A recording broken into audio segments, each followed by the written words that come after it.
Morning and welcome everyone to our regular council meeting for July 22nd. We have a lot of people in the house today. We have a full council, so let's get at it. Resolution to adopt the agenda. We have one addition. Councilor Skolny on 11.4 would like to add some information about the lagoon that just came to his attention this morning. So we'll add that to the agenda under 11.4. Or anything else. Can I get a mover to adopt the agenda as presented? Councillor Langston, seconded by Councillor Kowalik. All those in favor? Carried. Resolution to adopt the minutes from the July 2nd, barring any errors or omissions. Can I have a mover for this, please? Councillor Screwdland, seconded by Councillor Draychuk. Any errors or omissions? Further discussion? Seeing none, call the question. All those in favor? Carried. Because Councillor Skolny has to leave a little earlier, I'll just jump down to 11.4 and he can bring the information to council's attention. So I received a call from one of the haulers, and I guess they've been talking about having the issue that people up in Arnold can't get their tanks pumped in a timely manner because of the condition of our lagoon and the quota that was put on the amount of dumps that you're allowing. So what does council want to do?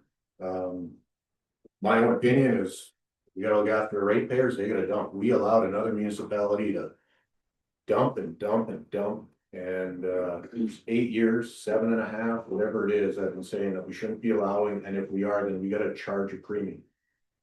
And nothing happened. So now we're in a predicament where our own ratepayers can't even dump our lagoon. What's the daily quota? Daily quota, Ms. Selman, is what? 23 of them. 23, and right now only on pulling into lagoon. Or it is? It is 23. 23 and only on dumping in on lagoon, right? Correct. Yeah, so no outside hauls coming in. What about the north shore of the park? That I'm not 100% sure. I could double check of the law. Yeah, so I don't think there's been any agreement with Parks Canada on them using our lagoon. So that might be something that we need to look into. So do they use it North Shore? They used to, absolutely. I So don't know would if that, Would that not be in the logbook? It would be, yes. I'll get one of the admin staff. So what are the actual numbers that we're running? How much higher are they? I was told that roughly 40 people needed their tanks pumped. And when you need your tank pumped, you need it dumped. You know, you can't be waiting. You're not gonna be utilizing your cottage. So was that in the course of a couple of days, a week, or was that just? I just got your call yesterday, and I guess that's, I don't know if he was bombarded with calls, but he said he's got about 40 people waiting. So I guess he's working on Saturdays now, the one guy. I don't know if there's gonna be an additional fee because it's not after hours. Well, I mean, we can always waive the fee after hours just to keep them caught up, as long as we stay within the 23. There is no fee for our ratepayers dumping in our lagoon. No. The fee comes from if it's emergency rate on Saturdays, or if he has to take it to Sandy Lake, which is gonna be having a problem there. So this is not our responsibility to be looking after another RM when they've been delinquent for a very long time on looking after their own people. This isn't our problem, but it is our problem now, and it's a huge problem. So we need to do something. My opinion is let them dump. We need to look after our ratepayers. Who picked the number 23? Is that? We didn't. That's a provincial standard. Yeah, okay, so they decided this based on the information. That's based on the side of the lagoon. That's how many loads per day. They work together. They both came up with that number. Who's Wow. Engineers And the province. province. So out of anybody that's dumping in Arnold, and I don't know how many we've got, one or two that are coming to dump in Arnold? Two. Are any of them bringing sewage from out of our municipality? No, they're not allowed to. If they have sewage from out of our municipality, it has to be diverted to Sandy Lake. And I do, the one hauler, Pew's Pumpkin's been excellent. He actually told the other guy, we cannot just go dump, we need to consult with council first. So he's been excellent. I don't know the other gentleman, but I can speak highly of Chris and him following our rules and being honest. So again, he knows the effect that it would have if he's lying to us, that we could pull his license, and now he's not able to do it. But again, that hurts our ratings, but this is unacceptable. When did we dump in that parks, that other lagoon? I don't know if there's a splash pad. I was told a while ago that Parks Canada, a member of Parks Canada, said that we were given the green light to utilize their lagoon. I don't know if it was put in a sewer in the South Bay area. But then when consulting the CAO, he said that wasn't true, so I don't know exactly, I don't know what's true. And this new quota came this spring when our septic study happened. I think so. From our study, yeah. From our study, yeah. It's always, it's based on the size that the lagoon is built. So do we have anybody hauling, it's 5 days a week, or do we have people hauling Saturday and Sunday? They're hauling Saturday now, and they used to be Which is emergency okay. rate. Well, the other company is definitely only Saturday. Yeah. I've seen them on the weekend Yeah. in the countryside or whatever. Yeah. Miss Selman, when are they all? They're supposed to be hauling during business hours. Yeah. So if they're, So is that So Saturday too then, or? Saturday, if the waste site's open. Okay. Then they should be fine to go. Well, it's open every day with the exception of Wednesday. Yeah. And they're all, they're all on Wednesday. Yeah. Yeah. Cause they got fogs to open the gate and stuff. Well, I mean, I guess I feel like, okay, we were doing for the past 8 years, double of the current numbers. Right? Prior to this study coming in, when we were accepting all these others, right? So prior to this, our numbers were double, right? Roughly, would you agree? Okay, so, I mean, it's a little bit unreasonable for the province, to, in July, show up and say, and, I mean, it's not like this is. They're looking at the lifetime of this thing, right? So it's not just like, okay, this is gonna become a problem tomorrow, but to show up and say, hey, you've already halved it, but we need you to take it down another 20%, to me is unreasonable. Especially given the amount of tourists and the amount of people that we have. This is high season. This is it, it's in 4 weeks, everything's fine, so. I mean, my personal opinion is that we cannot be expected, we did the proper things by doing our study. And for them to come in and give us a knee jerk, hey, you're down by 50, but we need you down by another 20 is unreasonable. I agree with Councillor Langston. And I believe if we have to reach out to the government, we're gonna, by the time we hear back from them, the summer's over. Chances are, Or just the peak is. right now. Yes. Yeah. Okay, well, let's, Have we done a good job of going through this recommendation and making sure that it's ironclad and there's no room for subjective? I don't know, Tamara, how often do they bring in their logbooks? Once a week? No, I'm talking about I'm talking about the quota recommendation. Okay. Like, are we sure that, that we can't do some blended averages and, I think you said it, Councillor Langston, is it a recommendation? If it's a recommendation, then we could adjust it to allow, yeah. with well, that, you looked at the average over the year. great. But the thing is, like I said, it could be part of our license with the province, which I'd have to check into that as well, so. Brought it to our attention, we will definitely try to figure out a solution to this as quick as we can. Like I said, we don't want people waiting. So is it gonna be 3 weeks before we can tell the hauler that? No, like I said, as soon as we get through this meeting, once we get through this meeting, we'll figure out a solution to this afternoon, what we can do. And figure out a plan. It's all based on BD levels. Yes, exactly. Because we exceeded our levels last year, that's why the study happened, that's why we're where we're at. Yes. So we can't discharge if our levels are high, and we discharge in the fall, which we're getting close to, so that's why. Our CAO told the other hauler that he cannot dump anymore because he doesn't wanna be exceeding our levels.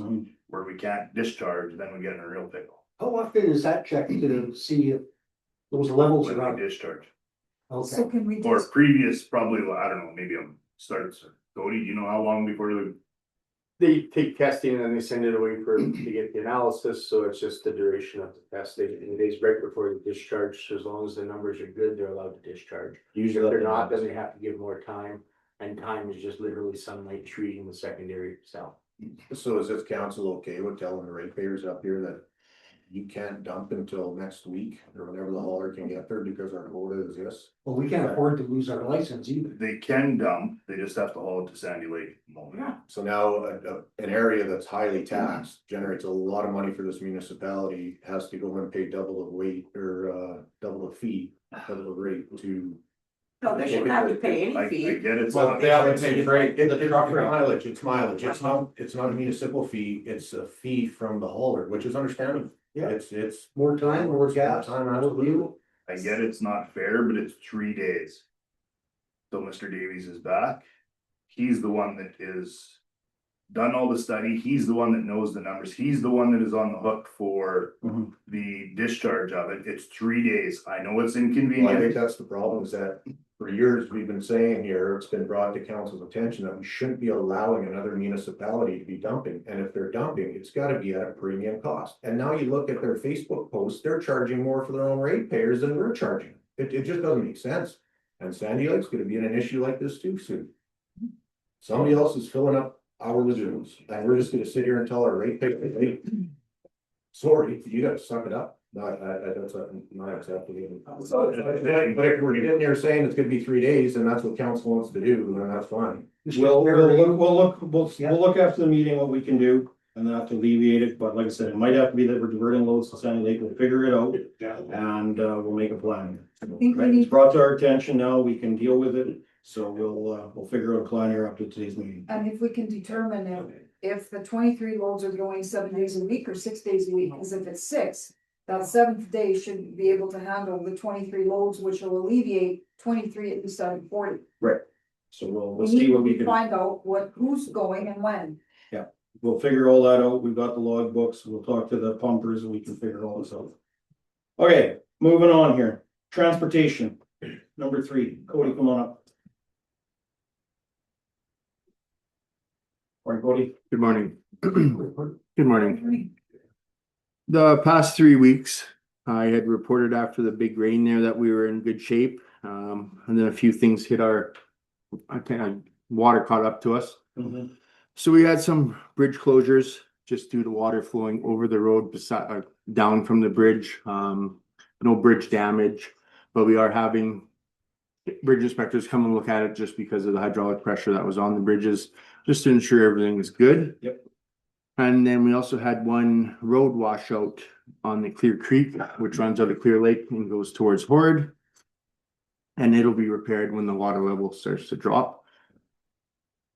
The central gravel contract is almost complete. The west gravel contract is started. And the south gravel contract at the time I said should be completed soon, and it is now completed.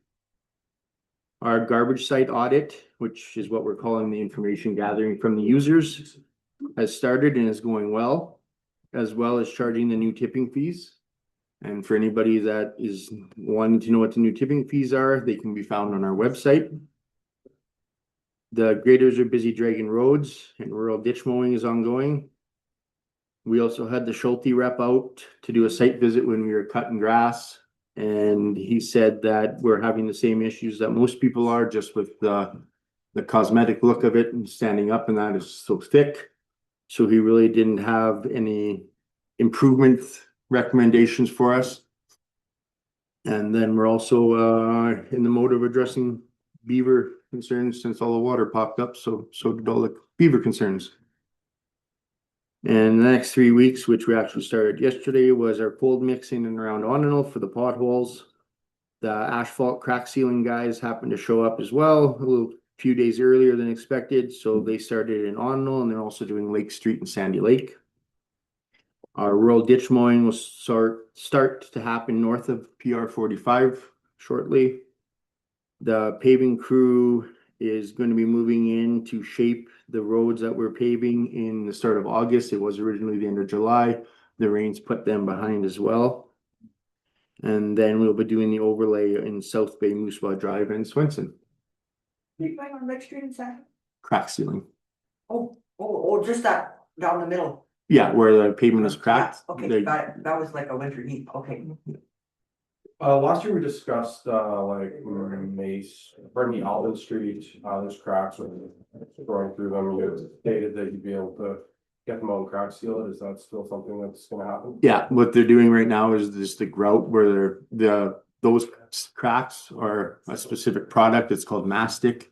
So those will be what are gonna get done after the other cracks get done. So it is on this schedule. And so on this current tranche, basically these people will be going over every linear foot of pavement in Onanal, or is there a specific, how are we deciding what's happening, what's not happening?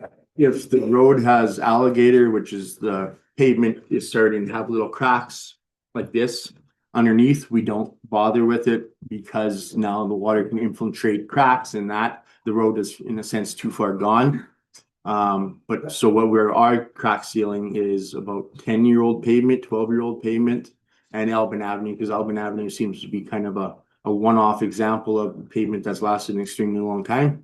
So that's where the definite, or that's where the line's being drawn in the sand, is that if it's, the road surface is good other than cracks, we're sealing the cracks. If it has heaves or if it has alligator, then we're not doing it because it's past the point of When being being done. for that happen?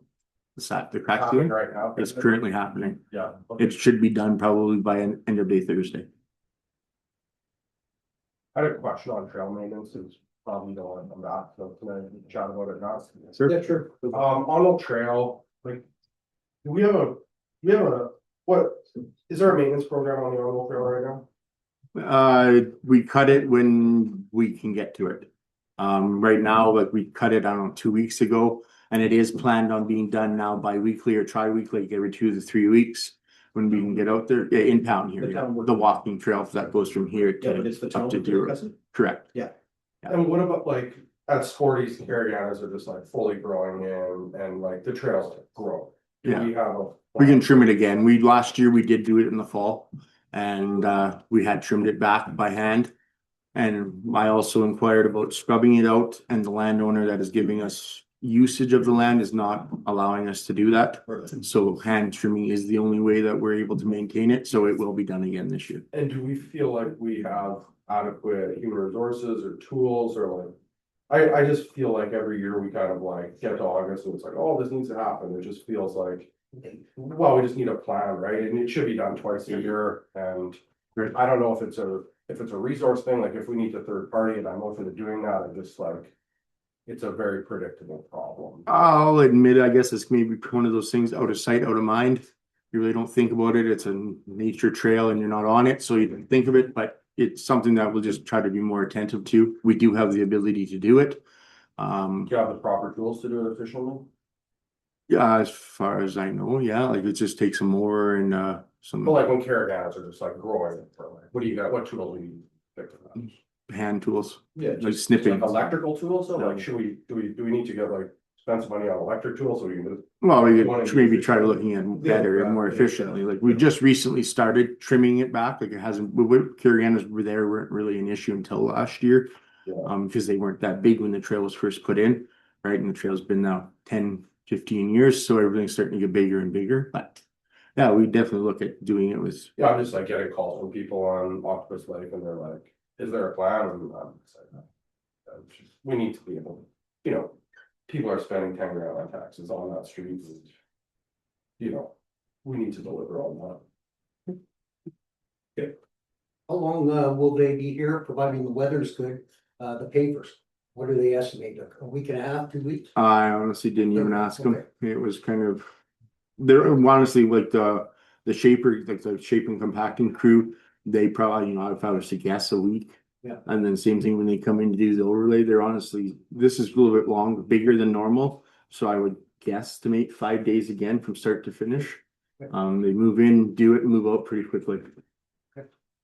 I know what Councillor Langston indicated on Albin, for weeds coming through.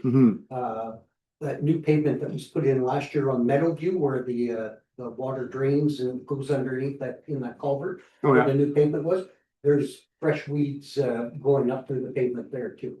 Yeah, there's a couple of spots on Yeah. Meadowview that are getting mastic as well. Good, perfect. Thank you. Any other questions, Public Works?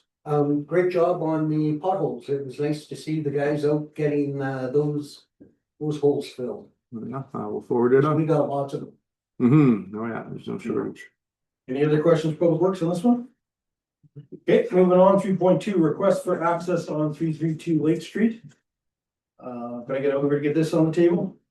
Councilor Langston, second by Councilor Graychick, so Cody, someone wants to do a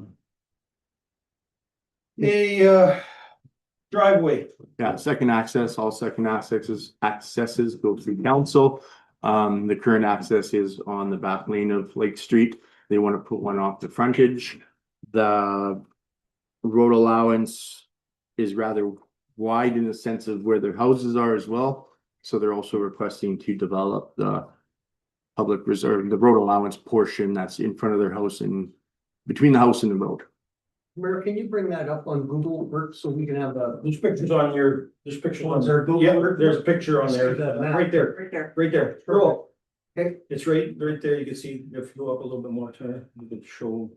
There's the cabin there. So this cabin is the one that they came in. I would say 2 months ago and they wanted to replace this one. They're putting a new cabin in there this winter, I believe it is. So, currently they're just looking to put a driveway in there, access. So that portion of the ditch is fairly, shallow there, but there'd still have to be a culvert there, I think.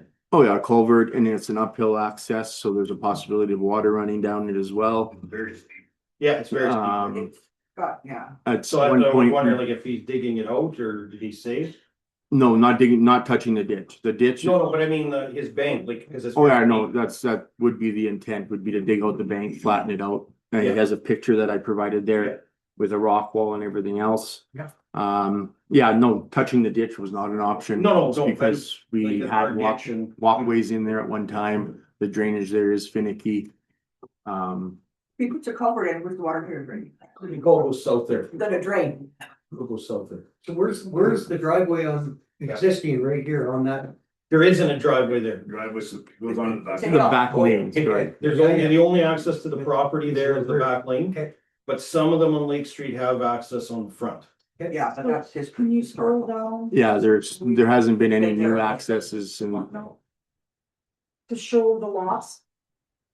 Go up a bit, right there, up a bit Little more more. right here. Little This more. one's here. Right there, yeah. So how many neighbors have access to the Lake Street already? beside them, not very many. Just Like that, beside that parcel, there isn't very many. Like within, 2 or 3 each way, they don't have any access off of the street themselves. But there are, they do already. Yeah, prior to the asphalt being constructed, there's been no new accesses allowed since the asphalt's been constructed So, or been redone. Okay. And they were allowed at one time, I'm not too sure when, nothing that was. Is the only reason that we're reviewing this because it's a second access, because there's currently an access from the back and now we're adding a second access? Correct. So if they were to say they were gonna shut down the one in the back, they could just put the one at the front and they wouldn't need a permit? I don't know, no, because they had one at one time. Still up there. Yeah, I've never, honestly, I guess I've never really ran into that. Is there any rationale for us not accepting them? Just in the sense of, there's a possibility if you allow one, there's gonna be many more that are applying. And it, Cost on them. yeah, How do you feel about it? Do you think it's fine? Do you think it's gonna be an issue for you guys? I think it has the possibility of being an issue. And what would the issue be? Parking, Parking, drainage, we already have a no problem with clearing. parking on that road. not that end. well, I think- we let the one on the corner, Yeah, backs right onto the corner.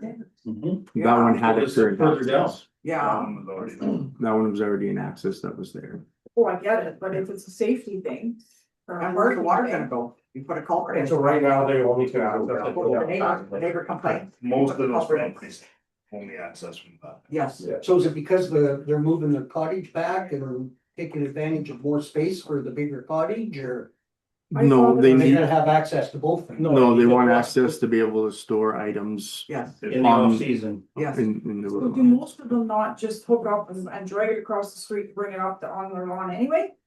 I don't know honestly what most of Most of them, them there's some do. of them are sitting there, But but. this one's so steep, that's probably why you can't put it up there. Well, you can't go put it down in the back lane because of the hydro lines. Can you just level it out and, We can't. but he has to put a culvert in. You'd have to put a culvert in. So he likely can't get it to the back because of the hydro line, so that's why he's asking for the front. Does he want to move in a house? Moving in a house too, and yes, he's doing that as well, but he can't get his dock in according to the report down the back lane because of the hydro line, so then he wants to just park his dock and lift on the front there for the winter time. Cause we don't want it on public reserve, right? Well, you can't. Then to me, it seems like an extenuating circumstance that we should accommodate. I think if Cody's thinking it's gonna, could possibly cause issues and Lake Street is busy, we have a gallery full of people that are gonna tell us that Sandy Lake is busy and the lake is busy. And there's one, I don't know why we make Lake Street any more cumbersome. It's already, With an access there, it'll take one It's already vehicle there. potentially off, because it'd be theirs. Let's see what's. But if you're not happy with it, It would be- then you're the one that has to do the work, and if you've been grading and, if you're not grading clear and snow in the winter time, could be an issue with it, and, Did you clear some of the other, right? Well, I'm just with the wing, when you go, you can go the other way and stuff. I also think we need to, like, people wanna build a $500,000 cabin, you have to give some consideration. Yeah, exactly. I don't know, I don't see an issue. I went and drove by it again this morning and, look, I mean, if he's paying for the culvert, he's paying for the work that's being done. He's digging out the bank. To me, it's like, then he's got the parking there. And then, like I said, then we don't have to worry about a boat lift and dock sitting across. Sent out to the neighbors. No, this isn't a public hearing. This is for council's consideration. So, Robert, have you visited the site? Or have you visited the site? Not yet. So, yeah, I mean, if. It's an access onto the road, it's not like, But it's where it's. I get it, but I mean, we're also still pounding people down a back lane and that probably has a lot less. Busy Access back and lane. visibility, so I just think if someone's trying to back in a brand new house, it's gonna pay $5 a year in perpetuity. And they're asking for those concessions, I don't think it's that big of a deal. Are there other driveways right now? Like, are they on this map that we see? no, And if so, There's nothing, there's do they nothing have beside. culvert? there's one, well, two down from there, right there. Okay, Right there, and yeah. it has a culvert, Isn't there like? so five or water's six- gonna flow properly into somebody's yard at the bottom of the hill. As you go that way, The water all runs down and then it crosses a culvert and then it goes into the lake. So the culvert is just making sure the water keeps running. Oh, Yeah. So to me, if he builds it right, builds it to Cody's specs at his cost, I think it's fine. Yeah, and if 20 of these come in, then we're gonna start looking at. If this is actually feasible, but we have to work with people that wanna make investments. So, any further discussion before I call the question? All those in favor? Opposed? It's carried. Okay, we're gonna take a quick 2-minute recess here, and then we will come back with our public hearing. thanks, Cody.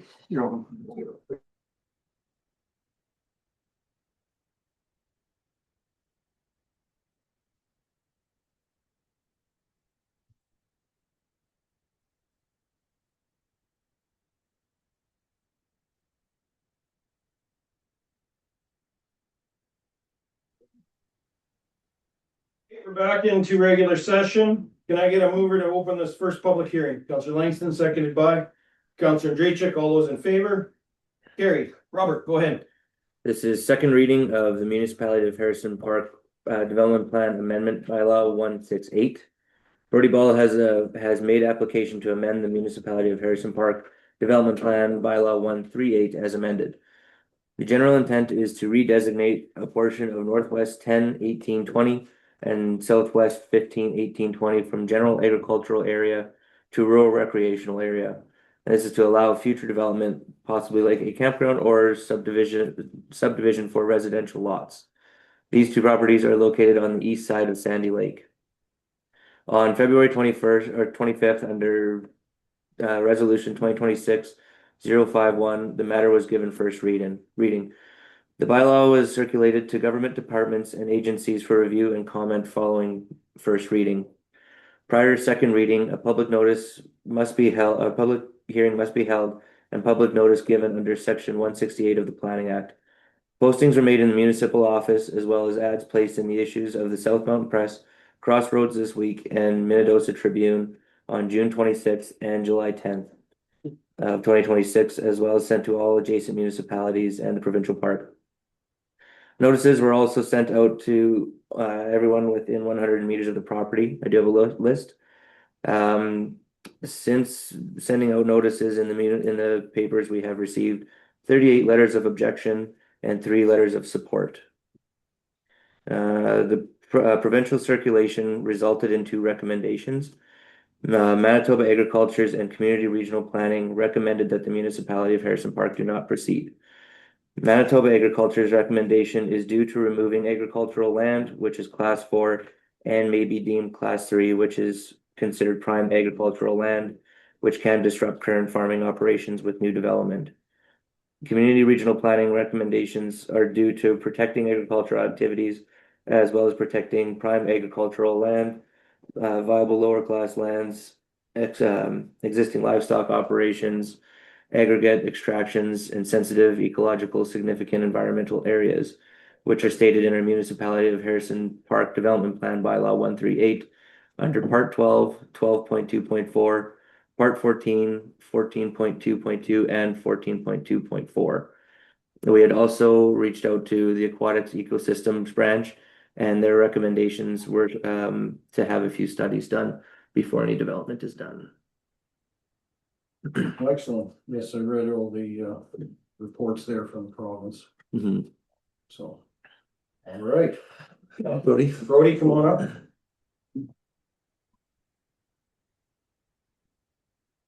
So you're planning on trying to get this redesignated.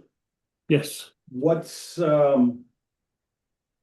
it was redesignated, what's the plan with the property? the long-term goal would be to rezone it so we could put like four season homes and cottages along the property. How many like how many lots are you looking at? Well, I guess it depends. I'd have to I'd have to sit with council and figure out a responsible development and how many and sizes, and it's really not at that stage yet where you can figure out the sizes and how many. Okay. But it would have to justify bringing in all the infrastructure and everything, or it's kind of. That's what I was kind of wondering, like, what's the budget for this plan? Like, have you kind of figured out like how much to build a road, put hydro? Well, rough numbers, we've kind of figured it in, and it really, yeah, it's so subjectively, like they won't give you a price longer than a week on any Yeah. materials and labors. Well, right now there's so much stuff going on. If you ask for a quote on labor now, it'll be really high. So it's really, yeah, I really don't know. And then again, it'll come to fees that we have to do a feasibility study, figure out how much we could sell a lot for, and like there's so many variables. Yeah. This is more just trying to get down the path to where I could sit with council and figure it out. Okay. So, Mr. Ball, you indicated four season homes, and I know when I was reading earlier, it had, I think a campground as well. So there's no longer going to be a campground. No, I'm not, that's not really in the plans. there. Okay. So We'd rather have I'll sell them and have do that. houses in. Okay, thank you. Robert, they asked for more studies on the lake, so that would just be kind of a lake. Yeah, when for drainage, when like if we got to the subdivision part, drainage studies, plans, engineered studies would have to be done, like most subdivisions as well. There was also a from the water qualities, they were asking for a limnological study done. So they said that they would have to have that kind of a study done for them to actually put in a recommendation for the lake itself, because Sandy Lake and recently finding out most of the other lakes are not part of Manitoba's provincial long-term water quality monitoring network. And that's from Environment and Climate Change under the Aquatic Ecosystems Branch. So we never had that documentation that in our initial. Not that, that's what they're asking, to have to be done. yeah, that's we reached out to water qualities to ask for more information from them, and they said that they don't have enough information on Sandy Lake because it's not part of their network. So I am assuming because Sandy Lake's not large enough. Yeah. And so what study would need to be done and who would do it? Do we have any idea of what it would cost to do that? Manitoba Environments usually talks about well, he would have to be approved under the Water Rights Act. So the Water Rights Act would have a list of studies that would need to be done. I don't have that list right in front of me, but they'd have to find out what kind of wetlands this is, if it is class 3, 4, or 5, or 6 or 7. So it really depends if it is anything that is organic or can be drained if need be. It's also up on a hill, quite large. So it like I said, they kind of come up with those certain studies that they like to see when it comes to like a actual subdivision, because he like said he'll need his drainage licenses and things like that. So in this document, it's saying, development proposal will be postponed until additional limnological studies of Sandy Lake has been completed by the proponent. So that means the province doesn't even do the study. Correct. Yeah, all the studies would have to be done through, the developer would have to get these studies done. Same as if, when archaeology asks for their heritage, investigation, and that is, has to be started through the developer. I read, there's a lot of information that was provided from the province. And I read where a specialist from the agricultural department submitted a plan, and it said it was unclear if the proposal is consistent with the Harrison Park development plan and the provincial land use policies. And then in closing, when in that article, it said Manitoba Agriculture does not recommend proceeding to a second reading of the proposed bylaw. Right, that's what it said, yeah. Yeah, so That was, in our development plan bylaw, that is like the part 12. Yeah. Where it says, 12.2.4 and part 14 of our development plan under 14.2.2 and 14.2.4. They all talk about the sensitive lands, and things like that, so. And, our development plan is recommendations. So when it's recommendations, it's not a should, shall, I think. and I know when you were currently in, has it been a couple of years since you've been to Oh, yeah. council? How many? Yeah, a couple of years for This sure. is October 2024. That was the initial conversation, the initial dialogue, and one of the most important things you asked was, before you start spending a whole bunch of money, is there an appetite? And I think there is an appetite, or was, but I'm looking around the room here, and from all the literature I've read, I've seen 3 support letters. One of which was a businessman in town who, of course, they're all over that. They welcome more housing, more business, more tax base. The other 2 letters were. And as of yesterday, there were 30 letters that were in objection, and Roberts indicated 38 as of this morning. 3 departments so far have indicated no. They don't think it's a good way to proceed. That's why we're in a public hearing. That's why we're in a public hearing. Yep, so. Yeah, so I've talked to a ton of cottagers. Lots of them are excited. They want to get out of their little cottages and come build a bigger cabin, increase the tax base, which would open up more affordable cottages for new families to come to town, increase businesses. Obviously the businesses in town need it to survive. Like without more people in town, like we're gonna keep losing businesses. We're gonna lose everything. Like winter, we lose the snowmobilers because they don't come by because there's no gas. They don't stop for chicken wings and keep moving and get gas. Like if we're not growing, we're shrinking. And if we're not bringing people to town, like Manitoba in general is a growing, like it's growing. And is Sandy Lake growing at the same pace? Like probably not, because where do you go? There's no options. There's no viability. And honestly, people have squatted in their little cabins, and I think lots of them wish they could build what they want to retire in. And when those open up, I think it'll be a big plus for the area, for the tax base, for the businesses. And sure, we're going to lose, a little bit of trees along the shore, but the benefit of more businesses, more restaurants, maybe a gas station will make such a huge difference to such a small little community. But you see why all the studies and the research that you're gonna have to do, and then of course, the cost of putting in road, the high road, doing all your plan.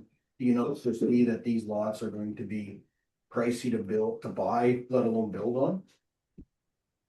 I think they're not gonna be cheap lots by any means. Like they're No. not a 20 grand lot on the lake, and I don't know where you find a. No, Like- you can't find a lot for 20 grand, but Yeah. I'm just going by, like, I talked to developers that are up here that are doing lots. And they're north of 75 grand, and they don't have to build a road, but they just, by the time they got done. The heritage study, got done the drainage plan, got done all the studies that the province wanted. They were north of 75 grand a lot. Yeah, just absolutely. And, So then so you have a few more hills to climb to get to that point. It's not really our job to do a market analysis or break even analysis on the behalf of the developer. No, but I mean, the same time, like it's gotta be cost recovery, right? But that's up That's to not our every, job. every developer has their own, bottom line of what they need to make, and for me, that, if they don't take a loss and have a development, that's not up to me, so, it's unfortunate that the province is saying that, it's good farmland, because, next thing you know, the province is gonna be saying, well, that farmer can't spray his crop anymore because it's. That's right. Lake. They So- shouldn't be allowed to. And this is my opinion of the province, just with dealing with some development up here. There's no rhyme or reason, they just don't want it, you know, Arnold had trouble expanding to the south, with the developer. At the same time too, you know, listen to. What people are saying and, but I just don't know, but I guess they want it to be untouched land, they don't want anything going on there. Is what I'm kind of hearing, and to me, that doesn't make sense, it's privately owned, if they don't want anything going on there, then they can come offer you a bunch of money. And you move on, but, I don't understand, been sitting here for 8 years, I don't understand what they're trying to get at, what, you know, the limit development. Their agriculture, their interest is only in preserving agriculture. Yeah, but Yeah, I don't agree with, like, I get it, we need arable land, but at the same time. it's up to the landowner of what he wants to do with it. Drew, are we discussing this now, or are we having the people? We're gonna get to the people, but the council, this is their opportunity to ask questions to the developer and get their questions answered. And then we'll open the floor up to comments. My question We'll is, discuss it yeah, more at the end. yeah. my question is, what's happening with that boundary? Is it, It is, well, we rent it, it gets farmed, does get, and then, so there's an active farming operation there? Is yeah, it but we- at all or anything no like that? cattle, nothing Just like the that, grain? just grain, yeah. So there are potential, I've seen planes flying, spraying crops. Oh, for sure. There's that potential with, Yeah. so that is good. There's no question in my mind, like the chemicals running into the lake when they spray it, like it's all downhill and. You know, our lake grows, right? It's. Yeah. If we got rid of, you know, it's 100 acres on the shore that runs chemical into the lake, like, will that make our lake healthier? I theoretically want to say yes, it's hard to say, but I'd say that's the only. Field that would run fertilizer into the weeds and into the water system. Okay, any other questions for the developer? We're open the floor. Are you open to doing additional studies? Yes, Any other questions? Are you open to staying back from the lake shore? I don't know. Robert, do you know if the map, can you peek over and see what map we're looking at? They did have some comments on how Yeah, they far back they wanted us to be. Well, 100. So are those actual lines? Or are those just drawn lines? They can be, like the White one? white line is the drawn line from assessments. So they're not always 100% correct, so he'd have to get it resurveyed. And those lines could change, those lines do change from a highway level mark. Okay, so those aren't. Those are not the exact lines, no. Okay. And You know, it'd be hard to tell without a solid survey. Either of you know, is there public reserve on that side of the lake, or is it There's no going public right to the reserve. water? It's currently owned right down to the water, or to wherever that line would be. Okay, so would there be, is it if it got to the point of development, is that something we can put in the development agreement? We always put a public reserve along the water line, anywhere from 50 to 100 feet. It would depend on council's choice at that point. I know I'd have to double check our new zoning bylaw coming out, but our current one does say with council's acceptance in some cases could be 50 feet, but on average, council always puts it at 100 feet away from the water. Provincial departments make a recommendation on that. One of It them, has been, yeah. one of them indicated no tree removal, no riparian. If it becomes public reserve, it would be municipal property. Right along the lake. There are certain cases where you can have areas down to a dock, certain amounts cleared, but that is very minimal usually, so. So you can still put a dock in both. You're aware of that? What's that? You're aware of that you wouldn't be able to develop the actual lake shore? Oh yeah, no, I assume that they'll just, same as on the other side, there's no ownership of the beach, right? There's a difference between ownership and development. If you look at the other side, everybody's walking right into the water. Are you okay with not touching the lake shore? Like not touching it in terms of, At all? Like, that's, like, if it's public reserve, you can't touch a tree, you can't mow the grass, you can't do anything. It has to stay natural. And I know very few people, I shouldn't say nobody, very few people.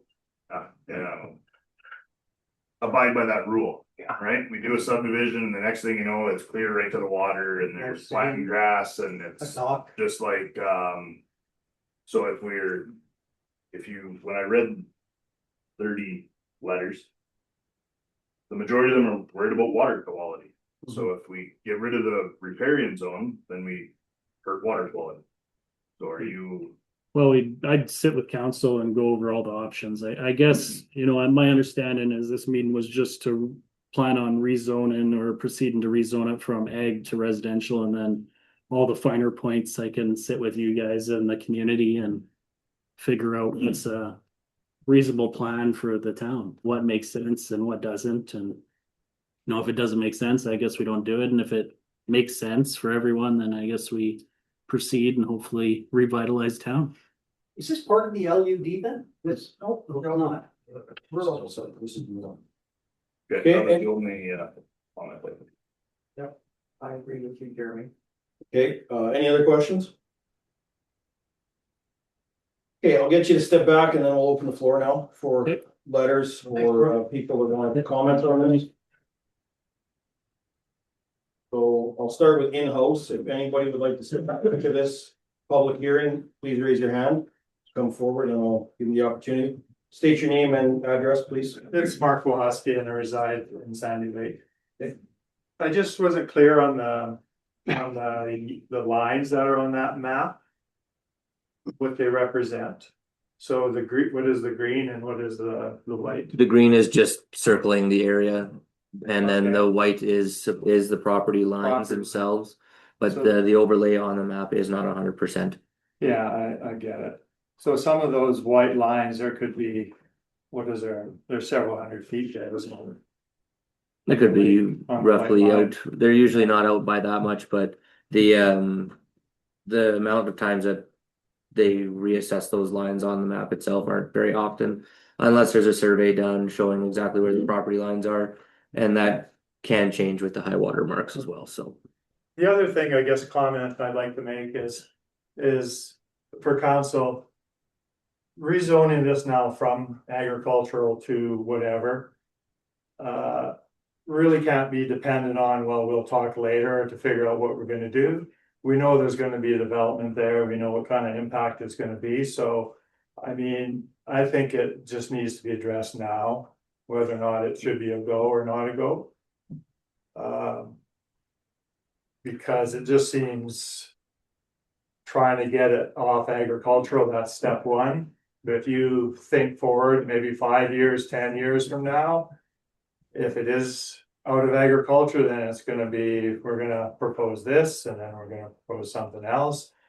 I think, just the flavor of the community is the lake is eutrophic. There's been a lot of past studies in, I think we should evaluate that today. There's a lot of, it might take all day, but we're all here. I think we should get it done today. And there's no sense going to reading 3 and then if you take it out of agriculture, then you're gonna have reading after reading after reading. Today's council, you've heard from AIS protection groups of Sandy Lake for a good part of a decade, some of you people, a lot of the work that's been put in. I mean, just deal with it and there's no need to go to a third reading if that's what people are thinking. I mean, there's obviously comments to come from the floor yet, but that's my opinion. You gotta think what's gonna happen in years 5 and 10 down the road, once you take it out of agriculture, that opens up a whole bunch of options. That we're not able to consider today. And I get it, Manitoba agriculture, they wanna protect their ag, that's fine. Sandy Lake's in somewhat of a different situation than some lakes that don't have a decade's worth of AIS protection in it and the hours of free labor that went into it. And there are some people who have not been proponents of AIS in our community, and we don't want, we don't want that theme to carry forward. So that's just my comments. Okay, thank you. Anybody else would like to speak, just raise your hand and I can bring you up. Victor, you got something to say? Actually, I thought I was doing a proposal here about 5 minutes and these guys all got a copy. Is that okay? Yeah, we can hear your proposal now. It's under the delegation portion, but it is part of this one anyway, right? Okay, yeah, Right. We may as well hear you now and because this is the public hearing, so. yep, okay. Thank you, council. Actually, all I want to bring to light is just some facts that are online. Yeah, On Friends of Sandy Lake, if you go online there under documents. yeah, we There's- have that one as well. Okay, there's a 1985-86 report from a fellow called Beck, 1992 from a Nancy Scott, Civil Engineering, University of Manitoba, 2005 Ocean and Fisheries from Manitoba Conservation, 2014 Casey McLean, Water Quality Management, Manitoba Conservation Water Stewardship from Winnipeg. And last but not least, in 2019, we got Daryl and Jim Irwin from the Righty Mountain Biosphere. Now,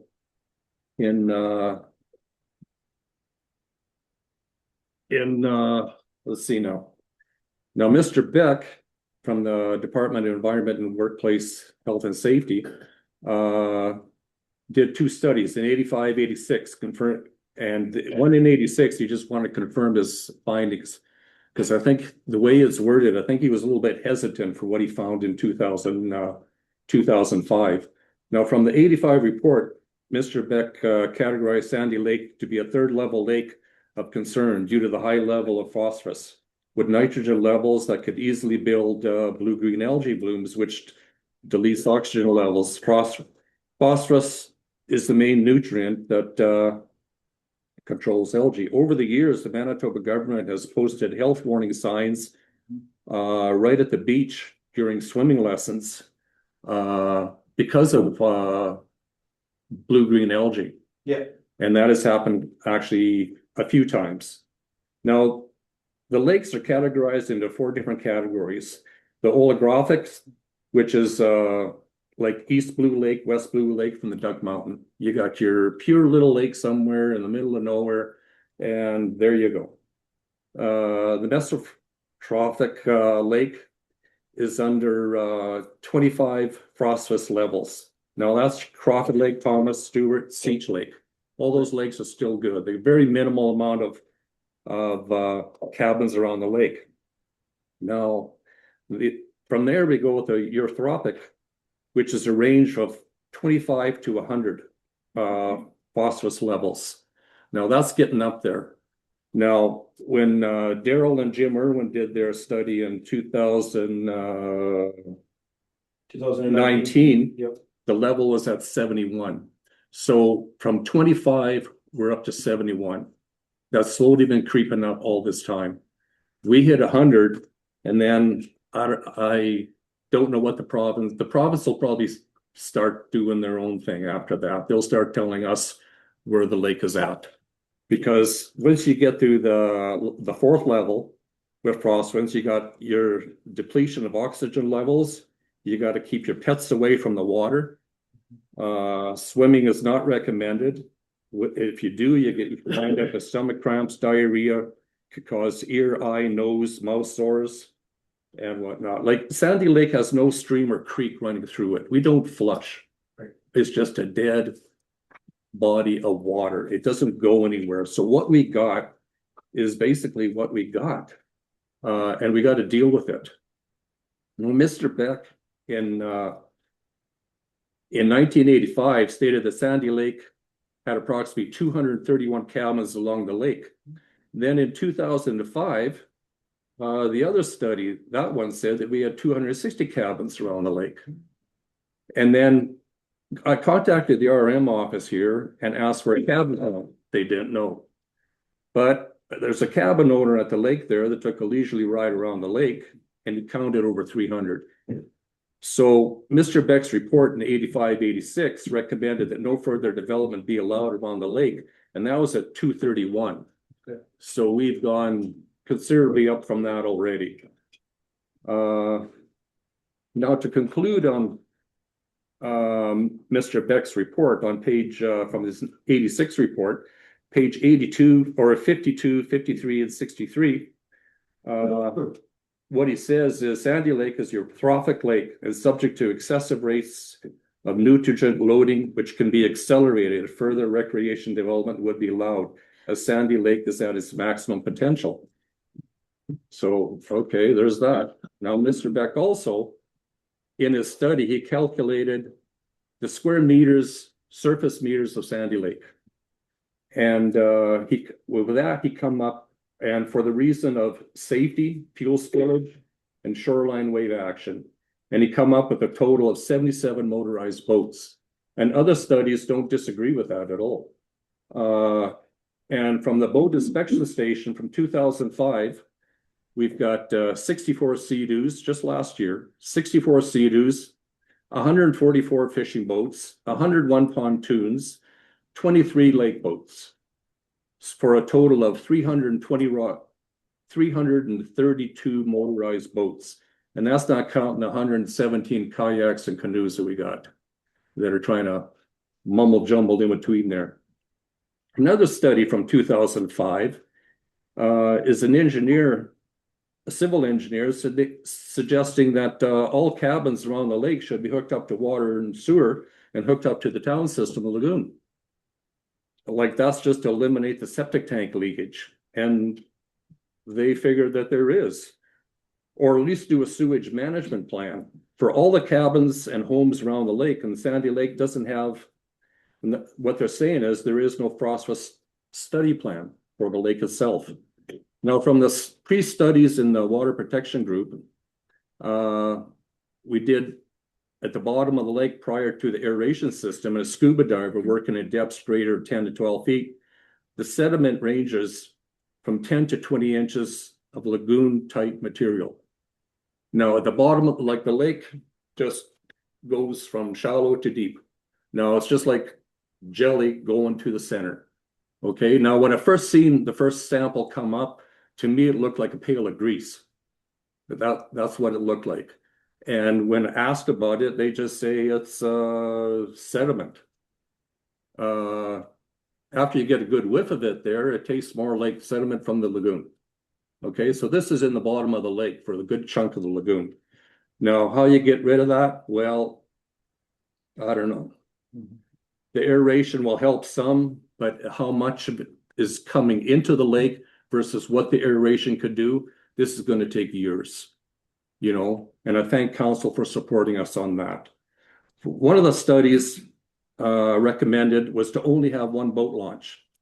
This would reduce all the runoff from the streets, culverts, draining into the lake. Like where there's no buffer zone of any kind, riparian zones or anything, bang, it's just into the lake. It doesn't matter if it's summer, guys doing their lawn, cutting their lawn up to the lake or up the street from 2 blocks up, culverts going into the lake. You know, it's all adding to the issue that we've got. Even in the wintertime, snow clearing, where does it go? Down to the lake. You take a look at a pile of snow that's pushed on the edge of the lake, and by springtime or close to spring after a couple of weeks, you look at that pile and they go, no, that shouldn't even be there. With all the studies, we strongly urge, they strongly urge a riparian zone like cattails and natural vegetation along the shoreline and on the shore to help the filtration process. And really, the whole thing, because of the phosphorus levels being at 71 in 2019 there, I think we've got concern there more than what we're considering here. Yeah. Anyways, council, I thank you for your time and for your cooperation over the years. Yeah, appreciate it very well. What I'm like truly trying to understand is if the development is done responsibly, if there are riparian zones, if there are holding tanks, is it that bad? Like, I understand that there's additional boat traffic, but if someone wants to go put a development 2 miles away, they can just drag their boats down to the launch and launch. So we don't really have like a great way for limiting that. And if we do limit it, then it's also limited for the rest of the repairs. So, I mean, obviously environmental integrity is of utmost importance, but is there a sustainable and thoughtful way that we can develop without adding to this? Second to that, do we really know the impact of agricultural activity right at the edge versus humans? Like, is that a swap? How do you think about that? If you keep all your cattails around the lake the way they are now, that's a plus. If you start hacking away at it, even like originally, like what Mr. Beck said in 2000 or what in 1986, how much we've advanced already. We've gone past, we've crossed that line already. You know, when you talk about a boat being 2 miles away, last weekend we had a boat out there that was looked like a speedboat to me, and it had over 1,200 horsepower. He got from there to there real quick. So everybody in between, they better watch out. You know, we're not that big of a lake. When we have no guidelines, no rules for size of boats or whatever, you know, it's just not that big of a lake. And like I say, we don't have any fresh water coming in to flush out Sandy Lake to regenerate. All that sludge in the bottom of the lake that's what's doing it. Like all the phosphorus stuff is just like right now this spring we were actually okay. We were cool, and you know, the weather temperature wasn't that hot. But on another year, like ask Chad how many times the Manitoba government has come along and right in the middle of swimming lessons put up a poster on the beach saying you know, water hazard, you know, phosphorus levels are too high. Yeah, I am not arguing with that. That's obviously science, and we have to trust in that. All I'm trying to figure out is, does responsible development really contribute to the negative effects? Like if there's riparian areas, if everyone's on a septic tank, you know. But the septic tanks could be the majority of our issue right now. Yeah. We don't know. What, Years ago, we asked, when we started the water protection group, we asked council to do, if we could keep track of all the septic tanks around the lake and to see how much is being pumped out and how often. Oh man, we almost got thrown out of the building. Nobody wants to cross that line. I agree. Did they not do a study where they put that in the tanks, or was that all a myth? That was, no, as far as I know, that never happened. We weren't allowed. So that's maybe something we should look at as council then. We should look at starting to dye these tanks and make sure they're not leaking, and if they are, they've got them. You mentioned cattails on the south side of the lake where there's a lot of lakefront properties. Those people clean it out. Do they do any kind of maintenance there just to make their beachfront look nicer, or is it? Some of the homeowners keep their cattails where they belong. Some guys like to make passages out to the lake and all that. Some guys, in some of those reports, you'll even laugh when you see some of the pictures there. You'll recognize the homes. They cut their grass right down to the lake. Yeah, no, I've been there to see it. So I'm just wondering, you know, why it would be different, I guess, from the south side to the new side. And if you're already dealing with water quality issues, maybe it is the farming operations around that are creating it, and maybe having a development, and I'm just throwing it out there, a development would keep it cleaner. I'm hesitant to point at farmers and point the finger at them. I'm just reading what ag fertilizers produce, and it's phosphates and phosphorus. So I'm just throwing it out there. Okay. No, that's good. We'll get you to step back to you. I'll bring up anybody else that wants to speak. Okay, thank you, council, for all your support over the years. Yep, appreciate it. Anybody else would like to speak to this? We have all the objection letters, like, if anybody wants to read theirs out, they'll feel free, but we're not gonna read all of them out there on here. We went through them all. So, okay. Well, Good name, please, and then you can speak. Okay. Yeah, the only study that's been done is over 30 years old. And at that time, they said that the lake had reached its maximum capacity of frontage on the lake. Right. Since then, you have 5 campgrounds, okay, and they all contribute to the lake, even though they're not on the water. So the Lions campground is expanded. That's additional cottages on the lake. The last resort has gone through 2 expansions, like the first and the second. You now have this school, that's additional people that are using the lake. Nasanchuk, there are 270 cottages on the lake. How many campground spots are on the lake? Do you guys know that? Like they all impact on the water system, the lagoon, the garbage dump. These places are all at maximum capacity. And you bring in another development that's going to impact all of those. And nobody has any idea, like how many people were camped at the golf courses this weekend. Yeah. Have any of you been to Adventure Bay? Have you been to the last resort? Have you been to Not yet, the but golf they all course? have lots of people on there. Like these are all new spots. They all contribute to the lake. Yeah. And the golf course campground this weekend was full. And that's all after 1985. And as soon as you put a cottage on the lake, you're a farmer. Like everybody who's got a cottage on the lake is a farmer, because you cut your grass, the water, the runoff goes into the lake, contributes to the phosphorus. Anyway. Yep, thank you. Anybody else in house like to speak? Go ahead. You don't have to stand. You don't have to stand. You can stop for it. I'll just come so that everybody can hear. He's good.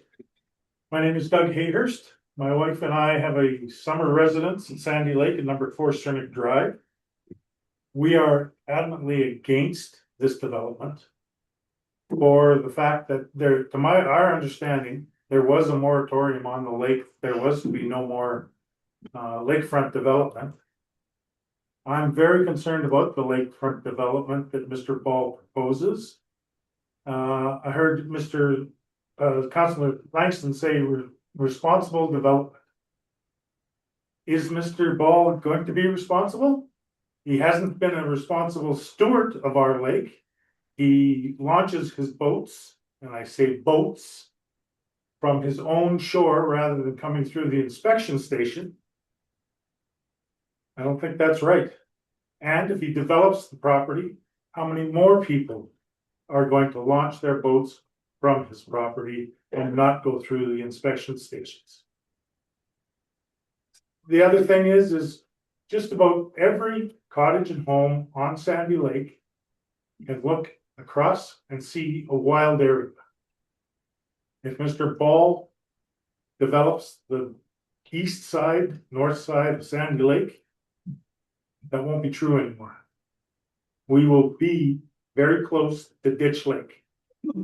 More than half the lake will be developed. I don't think that's good for our lake. Thank you. Thank you.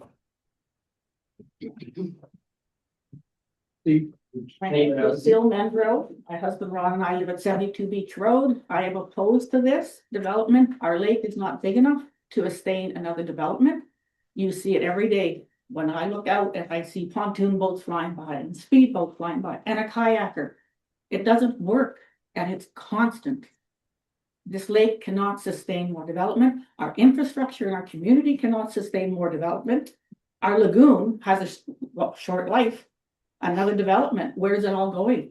Who's going to pay? I'm in the LUD. I pay for everything, but I don't have any of it. So another development that is not in the LUD will be putting into the lagoon in the LUD. Do they pay to develop and extend that lagoon? They do not, but I do. And I don't have water and sewer. Council in history has not kept the promises. They have not kept investigating what's going on. If it's going to be a 5 or 10 year development, year 1, oh yes, this is what's going to happen. Year 5, new council. Oh, it's okay. He gets to do whatever he wants. He takes out the bulrushes. I have bulrushes. I believe in the lake. We believe in AIS. You can't develop a lake that is so small with no fresh water coming in. It is not for the safety of the lake or the people. What's going to happen? We're going to have zebra mussels. We're going to have more blue algae. We can't even use the lake. What's the sense of having a lake? And unless council has a 50-year plan how to control a new development, and this is the law, every time the year changes and a new council comes in, then it changes. And that council said, oh, it's okay. It's not okay. Today is your chance to say enough. Thank you. Anyone else in house like to speak? My name is Art Austin, and I've been, buying Sand Lake, number 9 sitting. And we've been there since 1968. And in that time, we have lost 35 feet of shore. The water had come up that high. And to the point now, well, we had to put rocks all down to stop the erosion because it was just terrible. And I cannot see more boats, the Sandy Lake taking more boats than it has now. So we are deadly against this. And the wife and I like to kayak. Well, we don't kayak on Sandy Lake. It's too dangerous. With the boats, the speed boats, and people don't care. They have no respect for slower craft. So I just say I'm totally against this. Thank you. Anyone else in house like to speak? Go ahead. I'm Irma Chapin on Dewitt Road in Sandy Lake, and I just wanted to bring to attention, last year when boats weren't allowed in Clear Lake, we had an influx of huge boats into our lake, huge pontoons, whatever. So we go into what I call Beaver Bay, and they're all camped there for the day because they're not used to going into a dock where they can camp. So it did get really busy. The other point is that in front of Brody's place, Bruce's, there's a lot of reeds and things like there. Fisher people, I'm a little nervous. People go and fish there. That filters the water. It keeps it clean. What's to say if it won't happen like happened at Thomas Lake where they wanted to develop it? They were told, okay, keep trees back. All the trees are gone now because nobody stops it. Once it's done, it's done. And I can't see that not happening. Also, right now, they have no real clear plan of what's going on. What if they do put another campground in and then we have a 6th campground?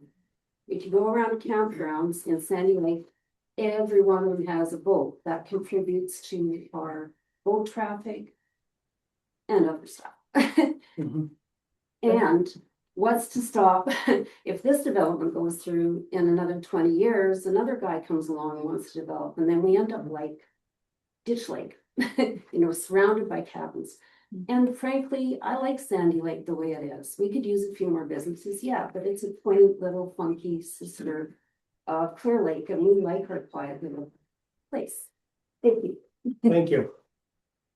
Anybody else like to speak? You had your hand up back there? Yeah, excuse me, Craig Fedorowicz, 71 Beach Road. I am a lake rat at Sandy Lake with my, excuse me, parents starting renting in 1964. They bought in 68, we bought in 93, and certainly watched the development. I have a different angle that hasn't been mentioned here, and it's actually the safety one. We don't put our boat in the water on long weekends. We have had experiences of Sea-Doos driving between our skier in the water after wipeout and our boat. I can't say that I argue against development, but I can say that I argue against putting more boats in the water and the safety concerns that are happening simply because of the boat pressure.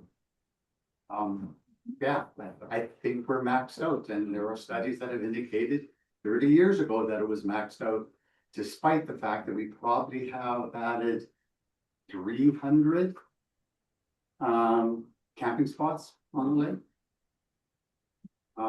I think you need to consider safety. Thank you. Thank you. Anybody else want to speak? No?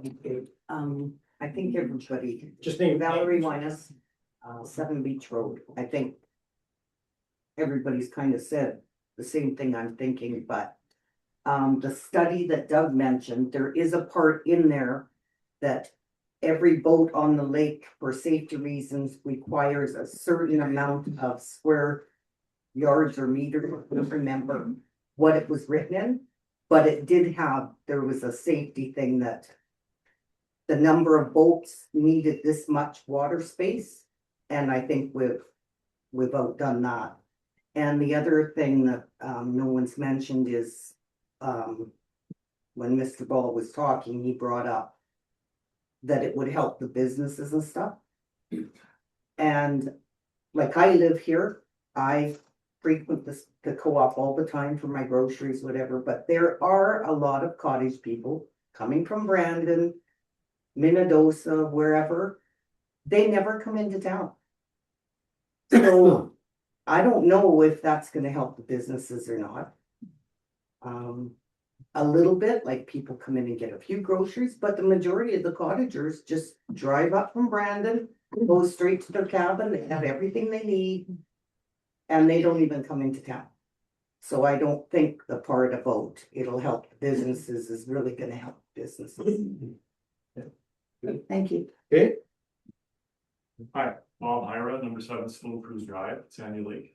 I've been coming up to the lake for 35 years and have watched the lake degrade, if you will, over that time. Water quality is a significant concern. I want to applaud the water quality protection team for a lot of their efforts, but they have an uphill battle. And it will continue to be an uphill battle until the going to that lake is reduced. I know from experience that the best way to do that is to partner with the agricultural producers in order to expand riparian zones, expand buffer zones, not to add additional direct conduit for those nutrients into the lake, which a development that is being proposed here would do. good. Okay, anyone else? We got a few more names on here. Carol or Thomas Smith, you want to speak to this? We got a cabin on DeWitt Road. Basically, my grandmother bought that land in '59. And we got a contractor to help us build it in '60, when we moved in '61. So we've been here a lot of years. And I feel strongly like everybody else, I think this back area, that's why you got so many people here, is there's enough boats on that lake right now. And sea-doos, and I mean, we got a boat, we got a sea-doo, so I mean, yeah, maybe we should be cutting back too, but I mean, to add more is crazy as far as I'm concerned. Okay, thank you. Daryl Kynes, Dad? Hi, my concern has more, I live at 37 Cernic, we've moved there permanently in 2013, 2014. And before that, it was a cottage, and we had that for 20 years. Basically, one of the issues that hasn't really come up is how delicate the balance is between the phosphorus and having a little more phosphorus can actually take away quite a bit. So the concern more is a new development would certainly add more phosphorus. Certainly the farmers, I do not think that they are having a big effect these days.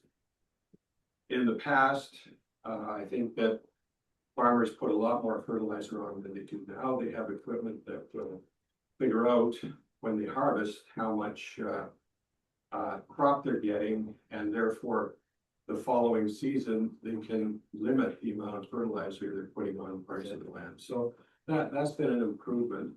The cattails around the lake, we keep ours. It's, you know, do we cut the lawn? Yes, we do. Does the water go across our lawn and into the lake? Yes, it does.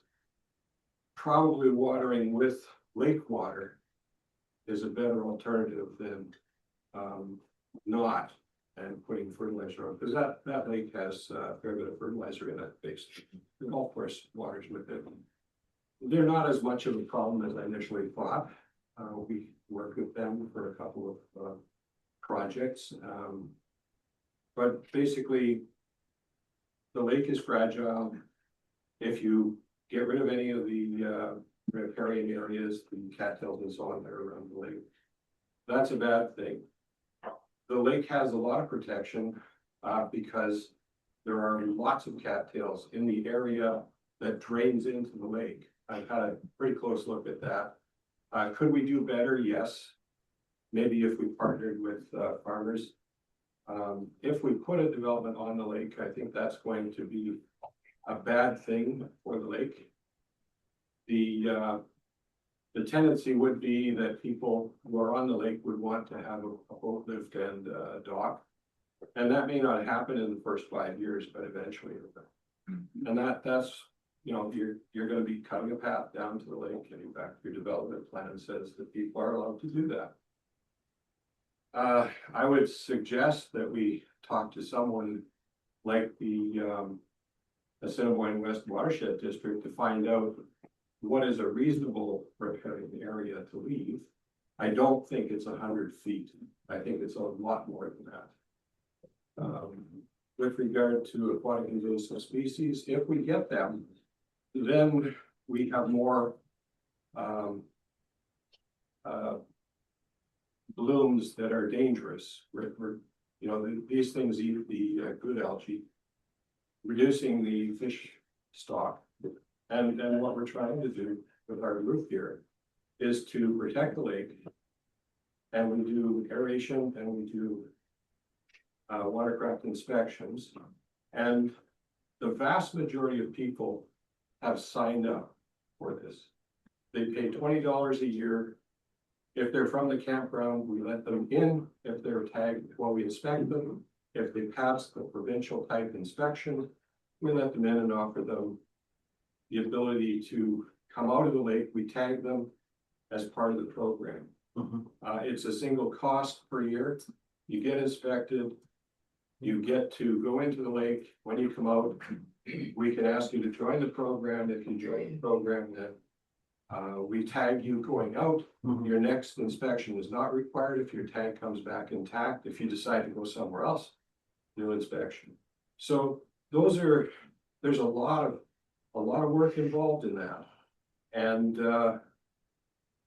it's sometimes frustrating when we have some people that are not with the program in terms of they don't think that it's worthwhile. They think it's inevitable. I don't know. It's sort of like your job, you know, the thankless job. You get all the calls, everyone complains. Yep. Thank you for that, Daryl. Anybody else in house like to speak before I open it up to the ones that are online? A small issue here. Rob Line has 7 Beach Road. My biggest issue is about traffic, like everyone says here. You just you have to look at how many people are putting buoys out now to have the no wake zone around the lake. Our water level is high. When these big wakeboards go by and stuff, it erodes the banks. The banks, West Band is having a horrible trouble with their beachfront.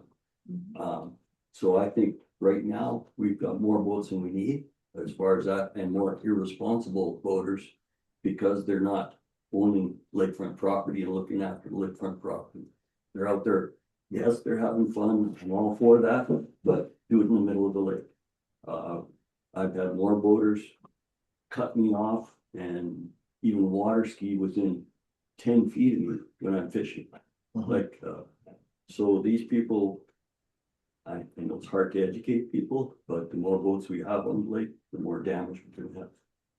Thank you. I just got a question for everybody, I guess, speaking up is it the lakefront development or is it any development in Sandy Lake that is going to create an issue? If this was maybe just the south of number 10 or 45 highway, would you guys be okay with it? Or is it just any development is not going to be accepted? I don't think any development is acceptable at Sandy Lake right now. Sandy Lake is because maxed out for development or tax base maxed out. yes, and as far as tax base is concerned, maybe look at how you could spend the tax base better, because there's issues there with. Yeah, no, I just wanted to ask that. Daryl, you wanted to comment on that? Yeah, I don't think a development that is off the lake, completely off the lake, no access to the riparian area would be anywhere near as detrimental as an area that has access to the lake, where people eventually will want to put their docks and boat nets in and, you know, put a path in the lake. And then the other thing is, private boat launches, we've tried to recruit all of these individuals that have them. Mr. Ball is not cooperative with that, to the best of my knowledge. He doesn't want to be part of the program, and that worries me. And that was kind of one of the questions that I asked everybody that phoned me. I said, like, if this development was beside the golf course, on the south side of the golf course there, if it was on the south side of me where we just had a brand new house went in, like, would you be in favor of it? And a lot of them agreed that they would, for the simple thing that they said, that new development would be within the LUD and it would be on piped water and sewer. And that is what a lot of people were in favor of.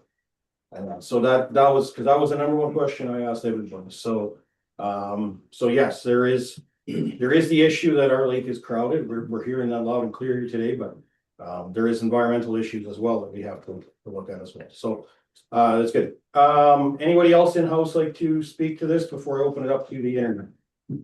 I just have one question. Back when his dad owned property, we heard he tried to subdivide into 4.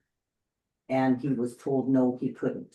Do you know if that's true? I don't know. I don't know that. That's past history, and when the applicant comes back up, we can get that answer and stuff. Because We'll that's leave what that I for now. heard. The study was done. They said no more lakefront development, and he wasn't allowed to do it. Okay, I'm not sure. We can ask the developer after, but I'll just get from the floor or from the internet now, I guess. So you have to leave? I do have to leave. I do apologize, but I'll be watching the video from 10:30 on to make sure to catch everybody's concerns and support if you have anybody speaking up. So thank you, everybody.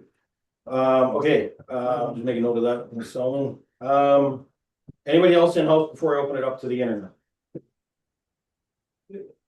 Okay, I'm Darcy Mahosky.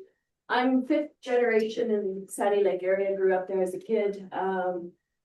I seen a lot of changes in the lake. A lot of shorelines have disappeared.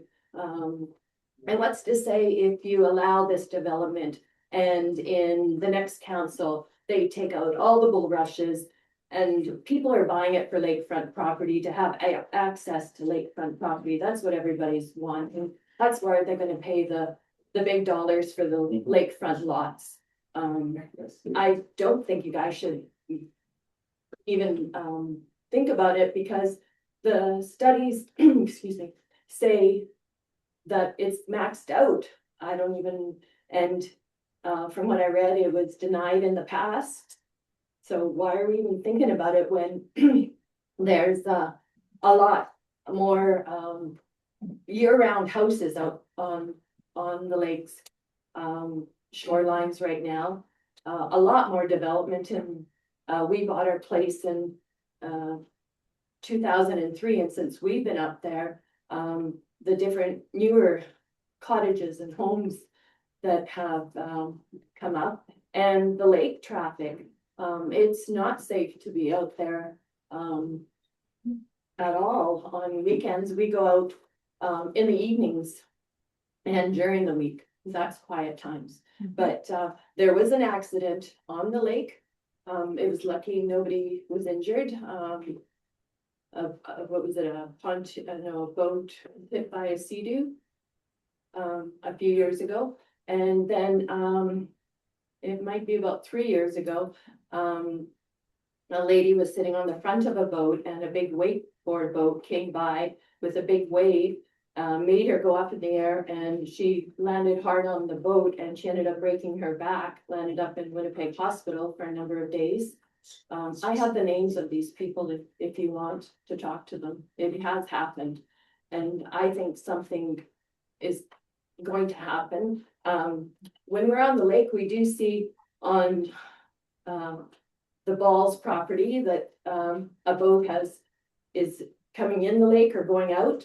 I'd like to know if they're been inspected. You see that launch. I don't know, maybe that's a question you need to ask. Is he part of the program? Is his boat tagged? That's what I have to say. I don't agree with the development at all. okay, good. Anybody else in house? Royal Lisa. Oh, one more. Sorry. Yeah. Lisa Yakishin, 101 South Shore Drive. We.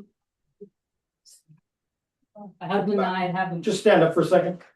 My husband and I haven't been here this long, but he grew up summers at Sandy Lake with his parents. We brought our kids to the campground when they were young, and then we decided to retire here. So we're fairly new as residents.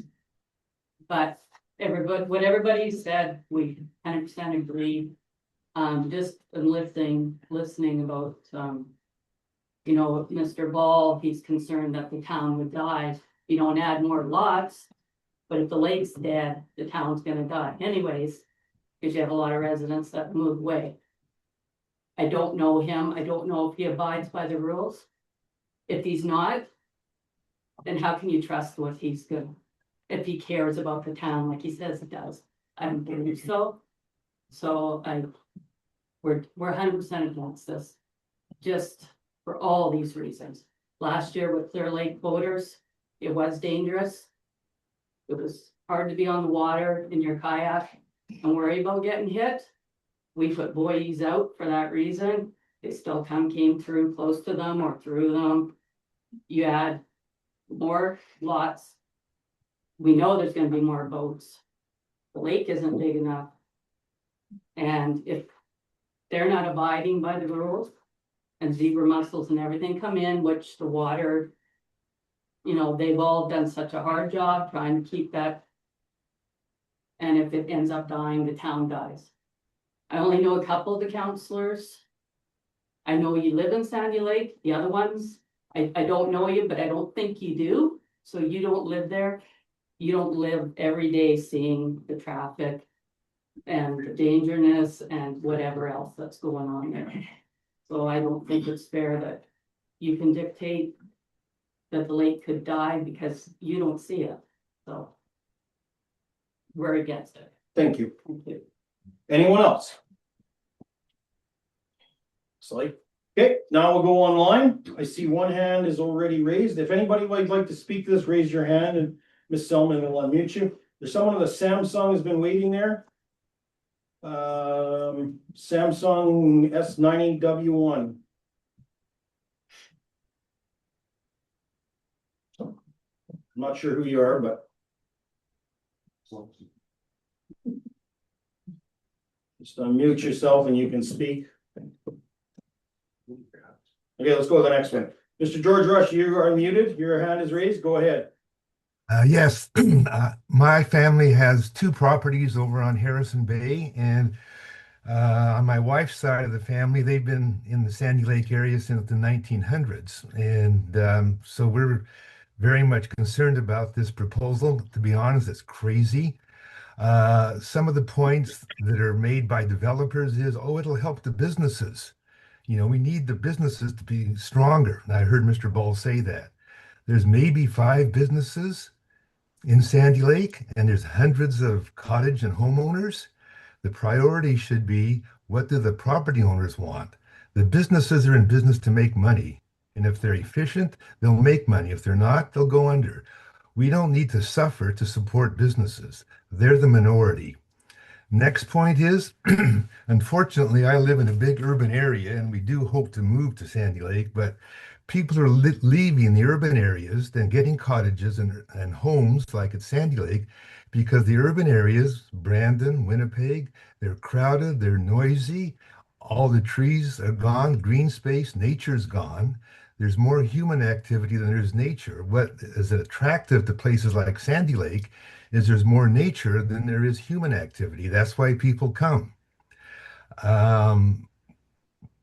Surrounding the lake with leaking septic tanks and cottages and whatever is not what people really want when they come to the Sandy Lake area. I think council should stop this now. Don't drag it on for years. This is a crazy idea. The last thing I want to say is, we all know it's kind of the elephant in the room. Developers' primary interest is profit. They say they're concerned about businesses, they're concerned about the tax base, they're concerned about the community.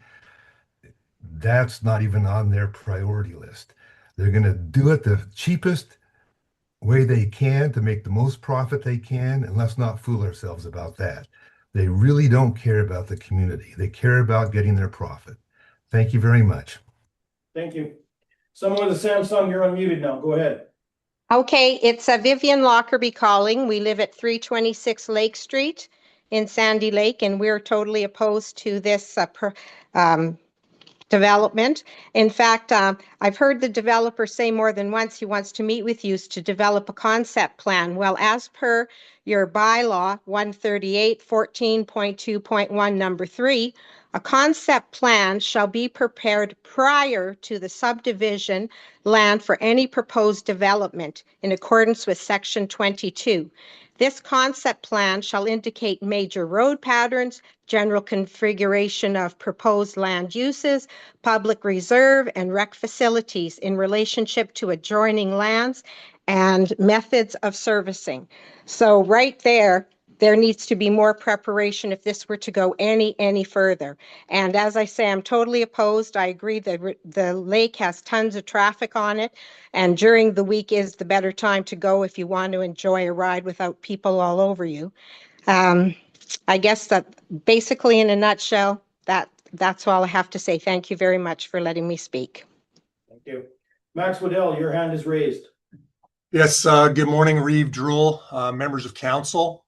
This is Max Waddell. I'm a longtime cottager at Sandy Lake. I'm going to start off by expressing my absolute opposition to any further development on or on the shores of Sandy Lake.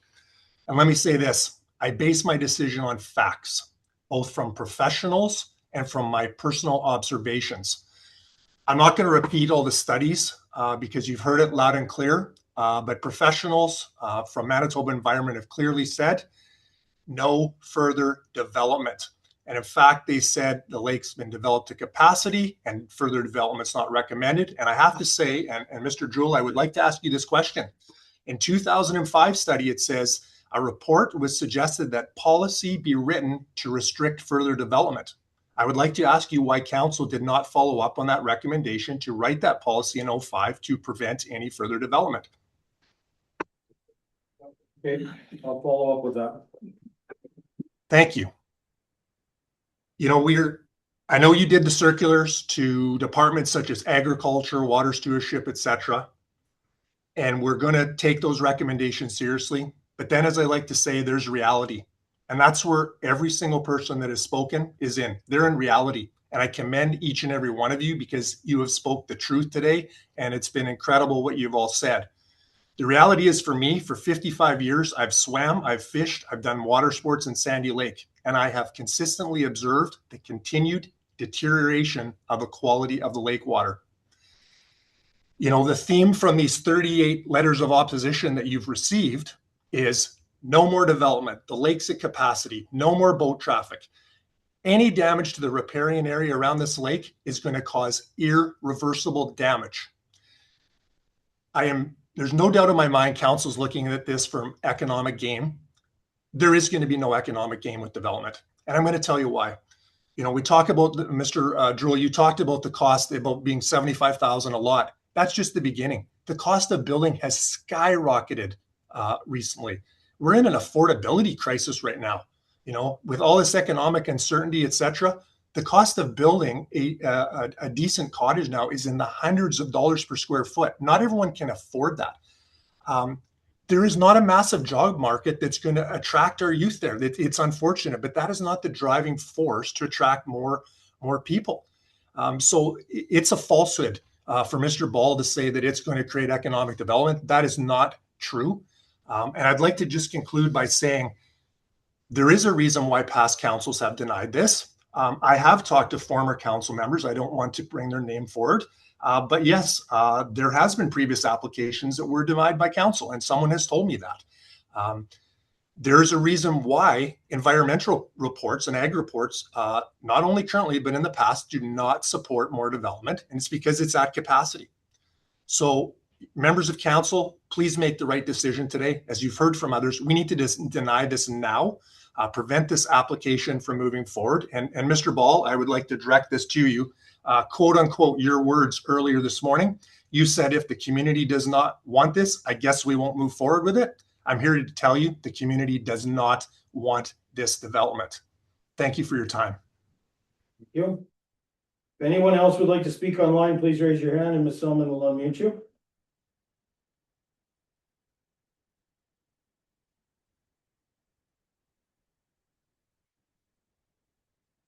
Second call to speak online to this development plan amendment. Raise your hand and Ms. Selman will unmute you. And this will be last call in-house or online to speak to this development plan amendment.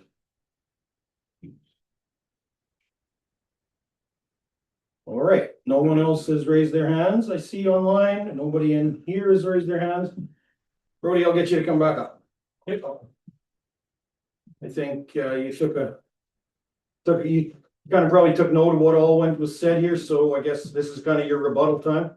Yeah, no, sounds good. You know what, phosphorus was mentioned lots, and you know what, studies are studies, we gotta look at them, but I truly believe it would be net neutral, getting the fertilizer off that hill and rolling into the lake. You know what, I've been there since I was a kid. It's always, you get hot, it grows, it blooms. It happens at every lake. There's no lake that doesn't get it. Clear Lake gets it, Sandy Lake gets it, every lake gets it. You know what, some talked about sea-doos on the lake and too many boats. You know what, wake boats, someone broke their back, you know, that's horrible. That's more of a, do you start restricting the quantity of boats? Do you stop tourism from coming to the area? No one can come bring their boats. Do you limit it? Is that what Sandy Lake is you get 100 or 200 boats and that's the cap? Like, that's kind of tough. Some don't want any development, some do. Some don't want any businesses to thrive and just taxes, everything go up, so they go out of business. But you know what, working with council will be better than the alternative. You know, right now it's a farm. Like, farm is, like, we used to have cattle there, we got rid of them because they're walking in the lake, they're shitting, they're pissing. It's not good for anyone. We got rid of those. You know what, we can make more farmland, get rid of bush, you could add it. We don't want to do that. We want to work responsibly with council and move the process forward if we can. You know, aside from doing a few more studies and getting the right people to put input, you know, and I don't know if anyone actually, when they spoke, said they're a qualified engineer or certified developer or environmentalist. I didn't hear any certifications, so everything's just speculation until we actually get a study done and figure out what is feasible for the lake. Other than that, that's kind of the main points I had. Are you currently participating in the AIS program? What's that? Do you currently participate in the AIS? No, we don't. No, we have a boat that sits in the shed, we launch it, and then when we come, it's always closed, so we have our own launch and we go through the stations in Dauphin or the Narrows when we come through. But no, we don't go in there because they tether it and it's closed and you have to call someone and it's really a pain in the ass. But we're responsible. Yeah, we're responsible. We get our things done, and if it was in any contaminated waters, we go. But question, Barry? So in other words, are you transporting the boat elsewhere? well, Or does it come? so we have our main fishing boat, which sits at our cabin, comes from the shed, and we launch it. Yeah. And then we have one more fishing boat that we bring from our other place, and we hit the cleaning stations along the way when we come. And we can show you the certifications, but yeah. who wants that? So my question is, there was a lady that had a question about your lot years ago. It was to be studied and divided up into 4 lots. Is there 4 lots? Yes. Yeah, there is 4 lots already. When we bought the lot back in, I want to say it was 2000. There's a far north lot, one closer, which is a 40-acre parcel, another 39-acre parcel, another 6-acre parcel, and then another, I think, 10-acre parcel, which our cabin is right now. So we do have 4 lots there, which we did let us subdivide. So over the years, you have brought applications forward to council then for further subdivision or development? Never. Never. We've never come here before till I started talking to you guys. So one of the studies had indicated that there was supposed to be, it has been overdeveloped. There was only supposed to be so many cottages or lots and only so many boats on there. So if the boats are limited, does that mean you're not interested in a subdivision? If the boats are limited, well, I guess if that's the rules, it has to apply to the whole lake and we Right. gotta pull boats off the lake, not add them, but Just asking. Which we can. yeah. Well, whatever the rules council and the community say are the rules, it's like, I'm not against it, I'm not for it, it sounds like it'll affect tourism but it could help the lake, so that's something else. Do you let other people launch from your, No, no, for sure. no, we lock our gate, no one comes into our launch. So another question, you commented, the folks of Sandy Lake have spoken, and you had indicated that they didn't have any certification. A number of them have referred to all these studies of which, you know, I'm looking at water quality management, I'm looking at conservation, I'm looking at Riding Mountain Biosphere. The 92 study is civil engineer, so I don't think they're they're speaking from the heart, but they're also, there's evidence and that has been provided and it's scientific. So I think I just thought I'd clarify that for you. Oh, absolutely, and you know, I understand there were studies done in the 80s and 90s, but that's 30 years ago. Let's get new, like, if we proceed, let's get a new expert opinion and go from there. So there is one in the 2000s too. as well. 2005, I think, yeah. Yeah. That's 20 years ago, yeah. Every one is saying it's getting worse and worse. Yeah. 219, yes, So, and 219, yeah. That's not 30 years ago. yeah, I'd be curious to see if what is getting worse. Is it the phosphorus? Is it because we pulled cattle off the water and now we're spraying the fields? Like what is causing like I'd be more interested in that than Well, that's all public information, I think, available. Yeah. You another question? Your hand was raised? No? Anyone else? Phosphorus levels come from, Phosphorus. yes. But I mean, it's. Is it from sewer? Is it from boats? Is it from no? Bull rushes? I don't think anybody knows that answer. I think there are quite a few locations, quite a few vectors, it's not one. Yeah. Okay. You have anything else to say before it closes public hearing?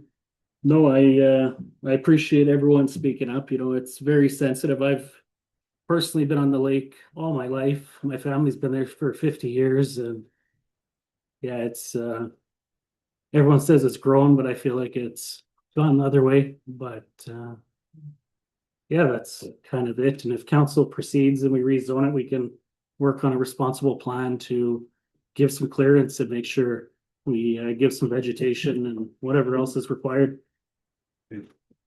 Council, any questions before it closes public hearing? One last time. Yeah, I think they do. I'd just like to comment, there's some really good comments made from the folks of Sandy Lake. Mr. Ball has represented himself well as well. There's been some previous regimes sitting at this table that didn't do a very good job. A lot of talk, no action. And I'm hopeful that council going forward will address some of the issues, concerns that have arisen today. So that we are able to address policy for Sandy Lake, of which we're able to do to a degree. There's certain things we're not able to do. The province vetoes us, and then the feds, they probably will get their hands in the cookie jar with us too. So I want to thank you for coming out and stating your opinion and how you feel, both parties. Thank you. And one more thing. Okay. A boat. How many people in this room have two boats? Everybody. I would say most of you. Okay, thank you very much. Okay, any other questions? Before I close the public hearing and open the regular session. Can I ask a question? You made a No, statement. I don't wanna really I Open the just floor right now. want to clarify something that he said, that it's a pain in the ass to go to the AIS station. They're all volunteers. You make the phone call, they come, and all of us do that.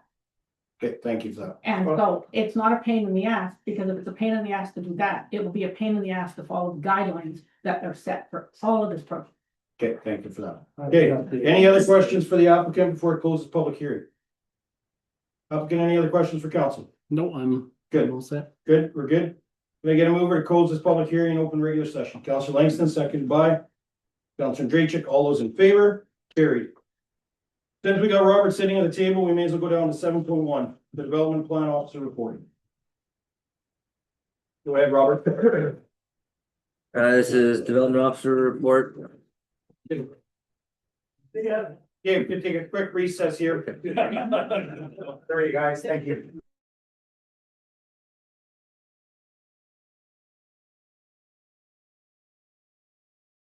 Okay, we're back into regular session here. We were just starting with our development officer report.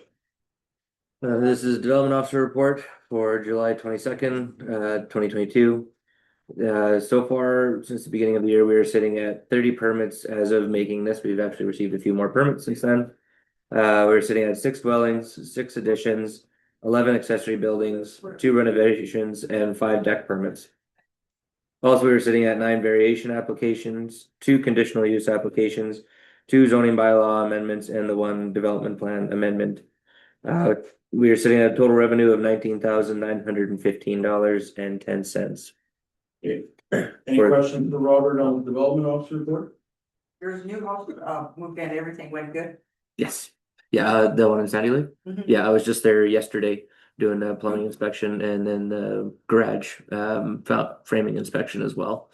So that one's moving nicely. We are still waiting for the one on Lake Street that I believe was getting the access today. They're working on their plans as well. So should be a few more coming down the pipe works as well. So And that is also water, Tom? it Is would that be, I'm right? assuming, yeah. Yep. And also there's something else that I want to bring to council's attention for what I'll be working on here soon. Poplar Ridge Golf Course is interested in changing up their development agreement possibly, that would allow it from, like, currently there's only new materials, either stick built on site or off site, so only new builds are permitted in Poplar Ridge Golf Course. The hope is to possibly allow previously lived in homes. So this is just kind of information for council that I'm going to be reaching out to community planning, getting some information put together on if or how to change the development agreement. Just for that. Pardon? Why are they interested in? We do have some interest to move in a previously lived in home into Poplar Ridge Golf Course. So yeah, and so since they're unable to do that, the only way that really could be around that is to change the development agreement itself. I remember we tried a couple of years ago with I think one of the Dudman ones, and it didn't really go very far. So we're gonna see what was the reason for that. So this is more of just letting council know that this could eventually be coming up to Didn't go very far because of the development, I'm not too sure exactly what stopped province. it. Yeah. That stopped it. I'm not too sure if if the province gets too involved with it, Okay. because the development agreement is between council and the developer. And then registered with the province, I guess, but. So I'm gonna get some information put together for that, just so we can. You had an offer to meet with one of the contractors to discuss the rules of the previously lived in homes. Mhm. And then make kind of a recommendation to council of some guidelines for Yeah. previously lived in homes. I think you need to get that to us beforehand too, so that we can have a better understanding of what we should be and shouldn't be allowing. So I know, like, as I said, that one contractor, he said he would work with you on it, so, and I think he's a straight and level guy, so I think it'd be good to get some information. I have no problems with previously lived in homes as long as they meet, aesthetics for the area is the big thing. Yeah. I think that conversation was based around our having a fee for previously moved in homes is why that conversation came up with that contractor. It wasn't about what should or shouldn't be allowed. It was about having a suitable what do you call that? Performance bond. Performance Mhm, bond, so that security. we don't end up in trouble like we did with the one other one. That was what that conversation I with think that that was true. contractor was Yeah. about. Not about, Mhm. what should or shouldn't be allowed. But we did go further and ask for more rules. Mhm. On, what age, what size, what. Yeah, the house that he moved in and worked on it, looks pretty good. Yeah, Yeah, Exactly. that one does, Yeah. but the other one, but You right, have that's to- why we asked, is Yeah. because the one never got finished and we didn't have a performance bond, so that was, where we got stung.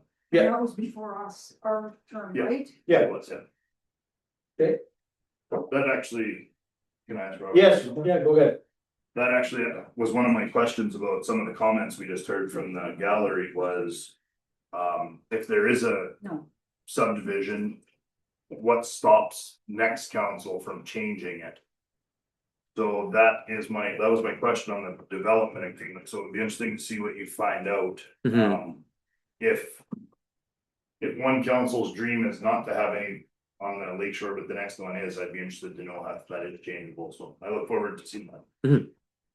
Robert, were you able to get a hold of, the ratepayer that reached out to me regarding, this protective zone on the. Yes. The shop slash. Accessory building there, yeah. Yeah. Yeah, I told him the same information as I told you, which, like I said, reading through the development agreement, Chad also read through the development agreement, and everything on there was permitted with it is just a very large building, right? Yeah. So the setbacks for the house that pertain to the house, setbacks for the hobby barn itself Yeah. is that 120 to 180, I believe. And there are no certain setbacks from other than our normal municipal zoning bylaw setbacks to state where that garage has to be, other than it has to be within the first 1.25 acres, which it is. And anything else behind that talks about pasture land.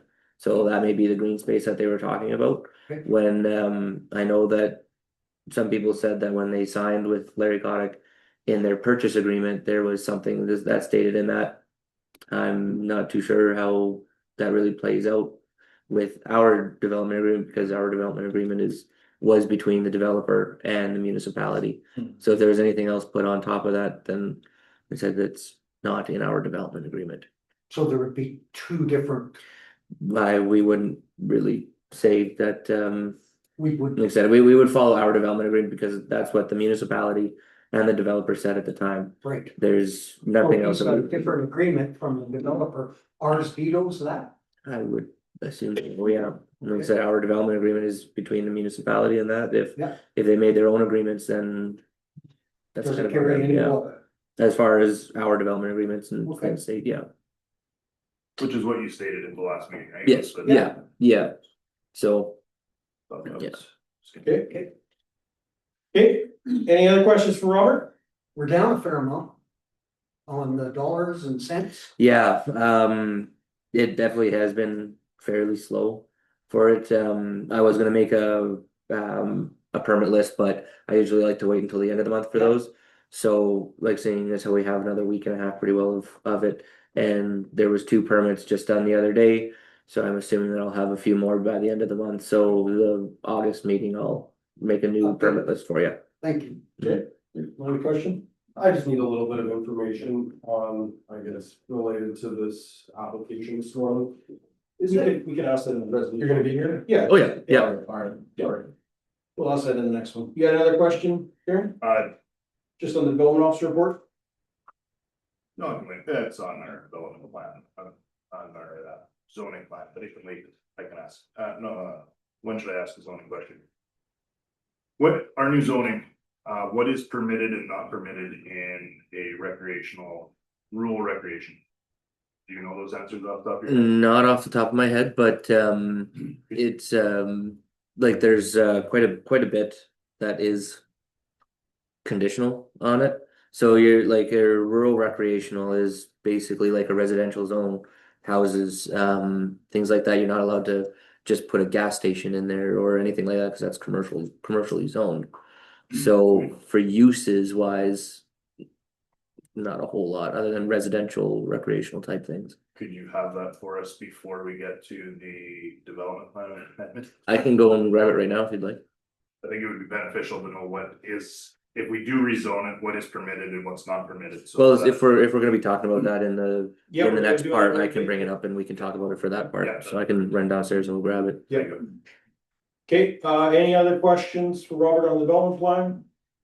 Or development officer report? Okay, Robert, you wanna go grab that so that we have that information? We'll go back up to the top here then, and we'll do the finance portion. And then we'll come back to the Let's see that, 4.2. 4.1, resolution for accounts. 4.1, resolution for accounts. Can I get a mover to get these accounts on the table? Councilor Screwdlin, seconded by Councilor Pollock. Any questions about any of the checks? No, I got my answer. Okay. Seeing none, call the question. All those in favor? Carried. 4.2, resolution for conflict of interest checks. These ones involve myself and my wife, so I will be stepping out for them. I have a mover and a seconder for 4.9. Councillor Campbell, seconded by Councillor Rugland. Questions, comments, concerns? Question, all those in favor? Opposed? Abstain? It's just Yes. One abstain. Here you go.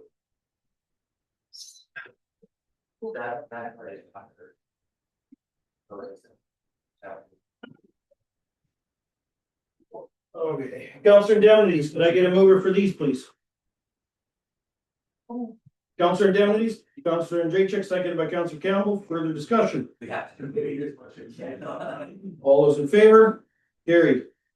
Resolution for community events grant application on our first grant event. Can I get a mover to get this on the table? Councilor Campbell, seconded by Councilor Langston. Discussion. Seems like a good fit.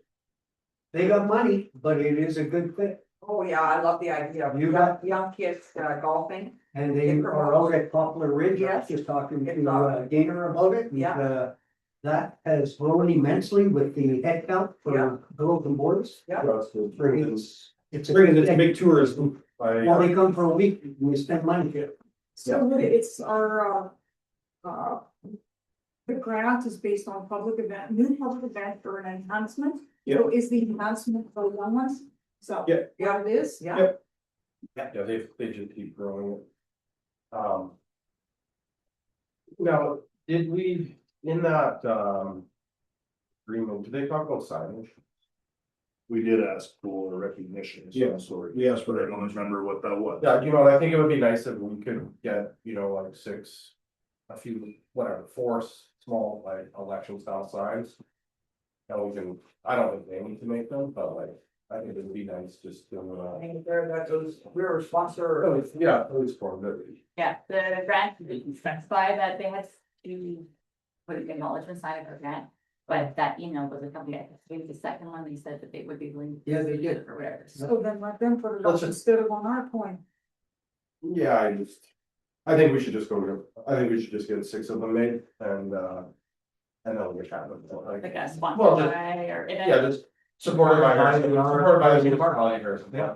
We can use them. and they Well, can- I also think those types of signs should be going up in our curling rinks and like in those other ones, like they're cheap, I just think let's just do it once, we can hand them out, these are volunteers, like. By the time they go get graphic design, pick it up and like, it's a big thing, I think that we should get some, I think they should be going to the other, you know, like the rec center, if we're supporting them and like each way they're. You know, we do need to do a good job communicating where our money's going and what we're supporting. Yeah, one of them could just stay in the rec center. Yeah. On the Well, wall. all these places, they're doing the insurance for it, right? It's like, just a reminder that. When tax bill comes, it's something to think about that. And if you had them ready, you could have them all with Jacker or whatever. Yeah, When good they're idea. fixed up, you could just give them 2 signs or however they're Yeah. inside and ask them to put them up. Yep. Okay. Further discussion? But now it's for 1,000, correct? Yeah, max 1,000 and their cost is 50% of their cost to a maximum of $1,000 grant. So there was, I think they listed $2,800. Yep. Good, further discussion, seeing none, call the question, all those in favor, carried. All right, now we're down to the development, 7.2. Resolution for second reading of bylaw 168, which we had the public hearing on, and I have a mover to get this on the table. Councilor Draychick, seconded by Councilor Langston. So, Councilor Draychick, you asked Robert for some information. Yeah, I'm just wondering, because our new zoning bylaw should be coming to effect in the very near future, so I was wondering what would be permitted versus conditional use versus not permitted in the rural recreational area. So rural recreational area, is the development plan amendment that we're doing.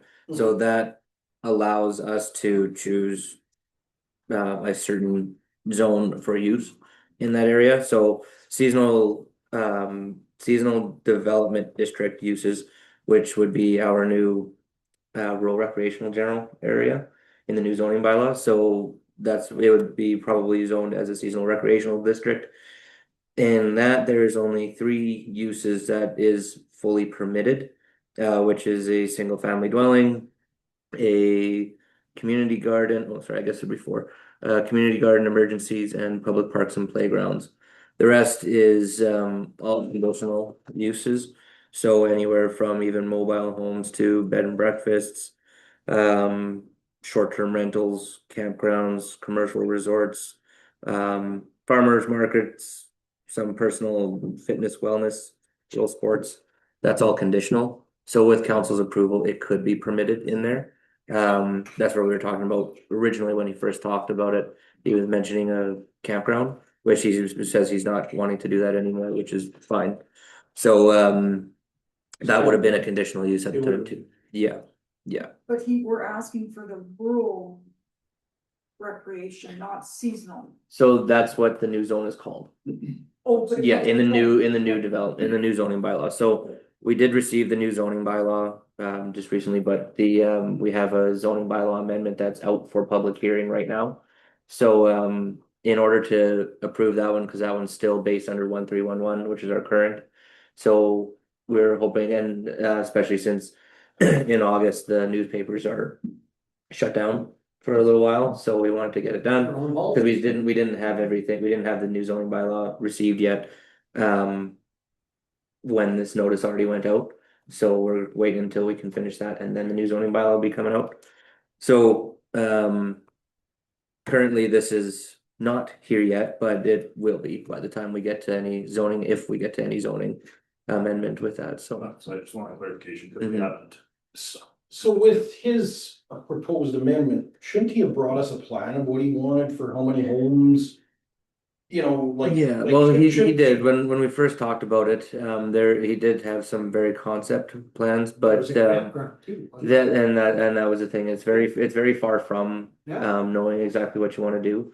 So that would be more in the subdivision area. So this is more of if council is interested in seeing some development, because if council isn't, then you kibosh it now. If council is, you can continue to go through, and then when it gets to the subdivision point, then you can move things around, see what works with the area. So like I said, this is if council is interested in it. But it's a process It's a process that you have to follow, yeah. Even if there was even if you went through subdivision first, the subdivision would say, no, it can't happen because it's not in the development plan amendment, or it's not in the development plan, so that's why we have to go through a development plan amendment to get to there. Robert, I'm not asking for an answer, I'm just gonna share something, and correct me if I'm wrong. We had a gentleman in by the name of Ian Smith come into us, make a presentation, we voted, first passed it, and Second reading passed too. yeah, and then it was to the government and they shut it down. Yeah. That's probably gonna happen with this proposal. Well, It's always possible. It's in there that the province doesn't want us to proceed, right? Like. Well, and a minister's gonna see it and go, well, we got 3 departments that say no. Well, I'm not gonna vote for that. I don't think he's gonna adhere and listen to those 3 departments. Technically just 2 departments. The third one we reached out to on our own level, so he would see that 2 departments said no. Or recommended, sort of. So help me understand the consequences of us taking this from agriculture, Okay, so if we were to vote yes today. Number one, what happens? It's not immediately zoned to. No, no. So this is just second reading. It's also go through third reading. If council approves this today, I send this and all the information from the public hearing, all of the notices, all of the copies sent to the newspaper, and then all of the representation we send off to community planning and the minister. And I have to send notice out to everybody who made representation saying that they, or objections, they are allowed to resend that to the minister. And the minister, like, so they can basically send in a second objection if they'd like to. And then the minister can base his off of that. If the minister does not approve it, then that's the end of bylaw 168. If the minister does approve it, then we come back, we do third reading.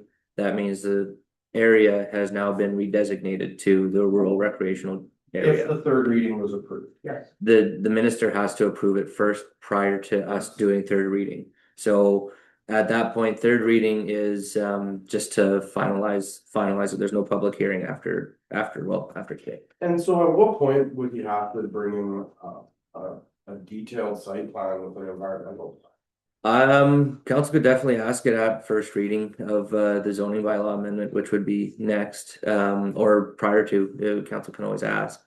So, the zoning bylaw amendment would be more at that time, because he would have to follow the zoning bylaw, setbacks, sizes, things like that. So at that point, okay, if you're going seasonal development district, this is the size that you have to kind of follow, or would you? Conditional use. No, If it was anything other than single family, community garden. which he plans on doing single family dwellings Right, is what the right. plan would be, which is a permitted So use. he's just going single family. That's what he had mentioned for the Four Season, which is a single family dwelling. So there'd council could always ask for it, and then so if that was all approved, he would have to come back for a request for a rezoning bylaw amendment, and it's kind of the same process all over again. First reading, we send notice out to everybody. There's a big second reading, public hearing, except it doesn't have to go to the minister for a zoning bylaw amendment. So. And so if council was to deny this today, he can always appeal, correct? The appeal process for a development plan amendment, I was trying to ask Evan Dietrich about it, and he's like, we don't get those. I don't believe that they can. Okay. Zoning bylaw amendments, things like that, there are, but development plan amendments, it's a little different. So there is a possibility, but like I said, I was waiting for an email. I haven't gotten it from him yet. Yeah, what stage would he have to do the study, like the one department asked for the study? So when would that come into effect? in our development plan, in that 14 or 12 or part 14 or part 12, it's stated at subdivision level. So it would be well after a rezoning as well. So it'd be during that subdivision. So the subdivision itself asks for the heritage study, drainage, which would mean that he'd have to have the actual soil samples done, things like that, to make sure that it is even. So this could take 5 to 10 years. I wouldn't say that long, but 5 anyways. it really depends how motivated and how quick things can happen. So a road would be one. So part of that subdivision before the subdivision, or when he applies for the subdivision, the road would have to become a public road. So we'd have to have a public road hearing, which at that point, it's only the notices out to the immediate neighbors, which was only a few of them.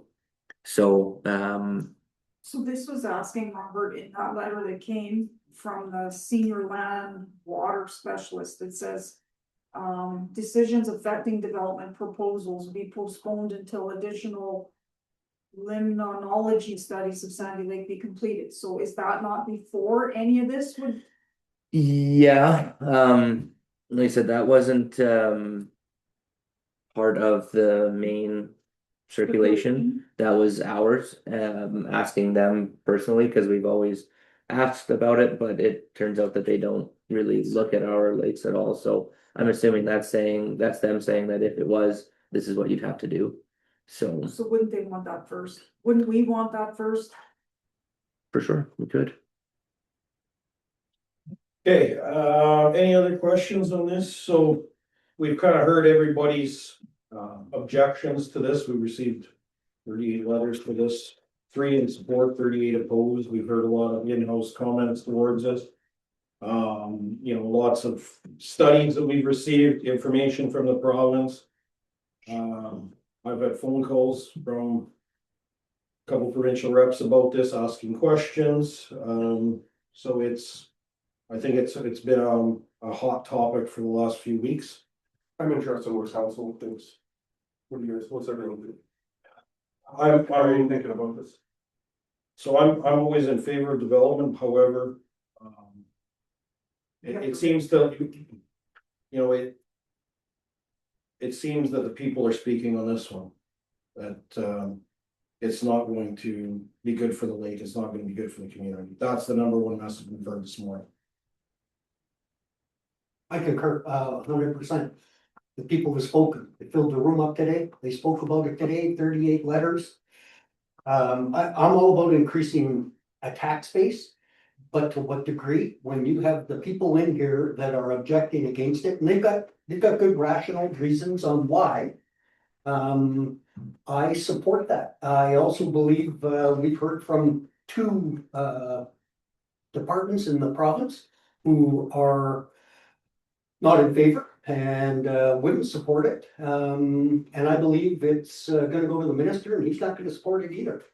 I don't know that, but we've seen it, I've seen it happen now at council with us. So I would not support it. So, I made some notes through this and, just hearing from the people earlier through the week or two. So after I read the circulations that have come, so planning's not recommending it. The provincial land use policy states proposed residential development, which is seasonal or permanent, shall be encouraged to locate in existing built-up areas where surrounding land uses are compatible. To me, this isn't compatible, it's all agriculture. The new house we have on the other side of town is great, I think.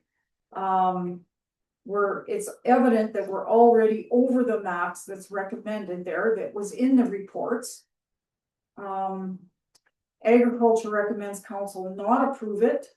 They don't recommend proceeding. They discourage the fragmentation of land designated for agriculture. It creates land use conflicts with farmers going down the road with machinery or spraying or combines, whatever.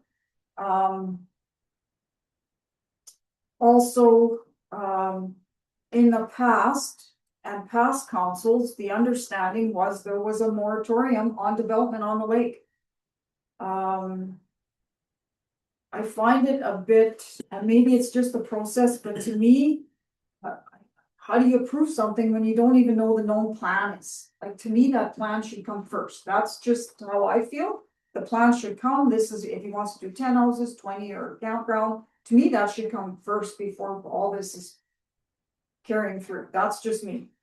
The 2005 study, it was brought to my attention by a ratepayer. The recommendation then was that the municipality do a policy to not, basically to be following what the recommendation was, that we were to, or we as council were to prepare a policy restricting the development. That was never done. Was the RM even knowing about it? So that's a bit concerning.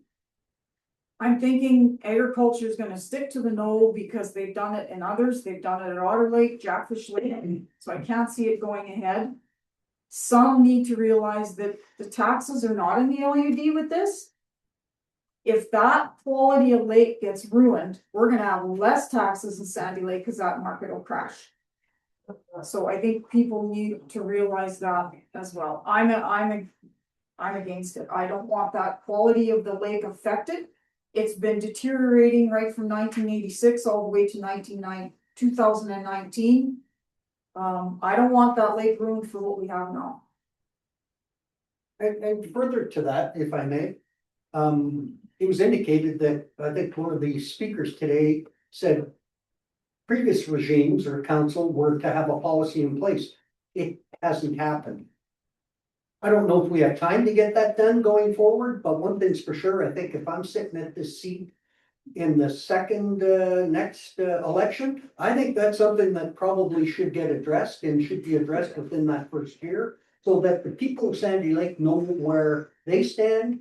We know as a council here where they stand and, just so they know we're looking, we have their best interests. I also think we need some modern data, like a 40-year-old study where things were done a lot differently. Well, 2019 was the last one. Yeah. There's been a variety, though. I think like. And I think we're here to listen to our ratepayers, we're here to represent them, and I think the message came well and clear. That's all I got. So then my only question is like. Is this convenient environmentalism? Like, okay, so then. If what we're hearing loud and clear is that ecological integrity of this lake is the number one most important thing, then why don't we take all of our community owned land? And make the most effective riparian zone possible? That's right. Plant bulrushes. So let's pull all the boats. We've got how many boats? 300. 300. No, how many boats on the shore? Public reserve, there's like 40. There's 320 boats registered. So- Yeah, I guess we can do it when we build the policy Yeah. for the lake. But so is everyone comfortable with us pulling out all those boats and planting boat rushes? But some already do have bulrushes, right? Like, It's not where the 45 are. no. So- the ones on So Lake Street, how much municipal owned lake shore? well, it's all public reserve around there except for one portion. So So that's municipal. So Yeah, do we plant bulrushes on it because everyone's only concerned? between boat docks, we should plant bulrushes. Why put a boat dock? Well, or take the boat docks. If our only like, I'm an environmentalist, but at the same time, like, is this convenient environmentalism or is this true environmentalism? Are we willing to, are the same folks willing to that have told us that it's too dangerous to be on the lake? Are we willing to self-adopt a maximum amount of boats on the lake? Well, we could, but I got news for you. We don't have any way of enforcing it. We have no I jurisdiction. know, but if that's truly the passion of the people, then like, why don't we, then. I don't think that's truly passion. Well, no, it seems like the passion is, everyone that's here today is good, but no one else. That's right.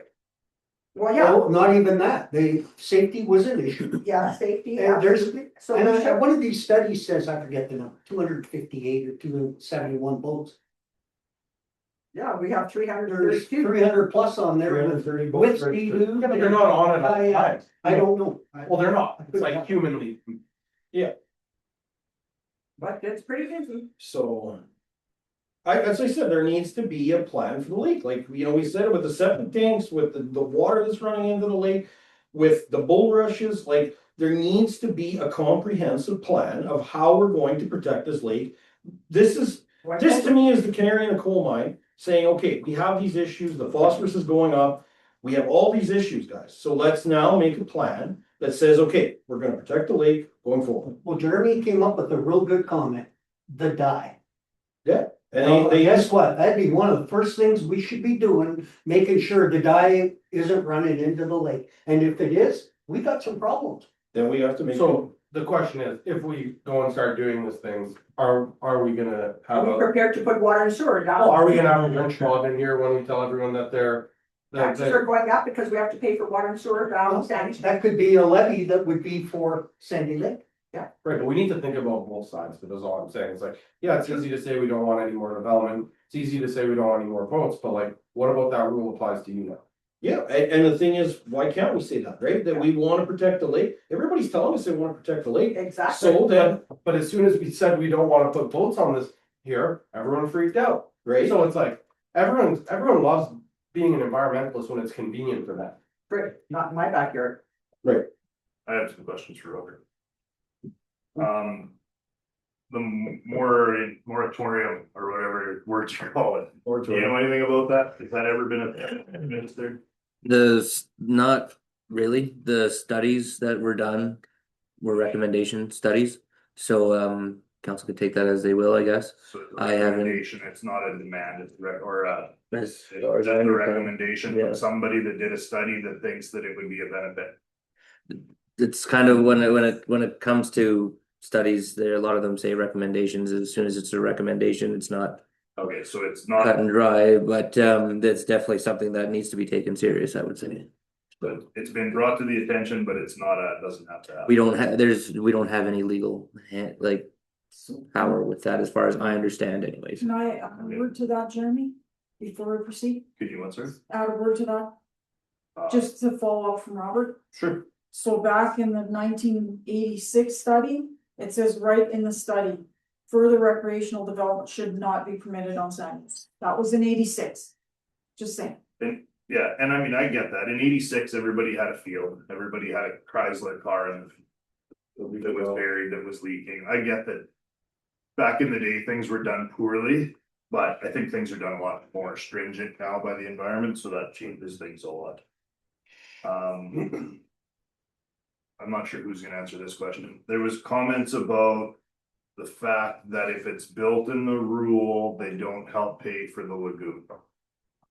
Does some of the general taxes go to lagoon, or is it all based on Nothing urban? at this point, nothing American National Land for general post. No general taxes go to the lagoon? So if a new lagoon is built, it is 100% built by the utility? Well, moving forward, I'm just saying at this point now, it hasn't. But moving forward, no, typically the utility is funded by the utility unless there is something in your PUB order that says. Someone within your municipality that uses the lagoon that isn't connected to it pays a fee. Typically, but we don't have anything written like that now. So up to this point, there's been no general taxation that's funded the lagoon. Okay, perfect. Well, not perfect, but that answers the question. The other question I had is if the development plan is amendable, which you're gonna find out, because even you don't really know that. Is that correct, or? Like if there was a development plan that said that he can't be within 1,000 feet of the shoreline. Oh, Can the next council say, no, actually, he can be within 500 or 200? well, it's a development agreement. Yeah, the changing of the development agreement. I've never had one changed that has actually gone through. We're gonna look into it for something different. So the one from before, I'm not exactly sure what stopped it.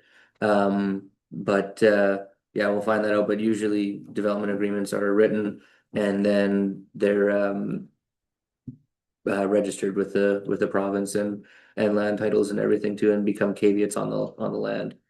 So usually those don't change. As a municipality, do we hold the right to tell a developer that he cannot develop within 1,000 feet of a lake shore? Council can always ask whatever they'd like to for public reserves and things like that. So usually we say 100 feet. So from that 100 feet, actually I can give you a I'm not step. asking for 100, I'm asking for 1,000. Could ask.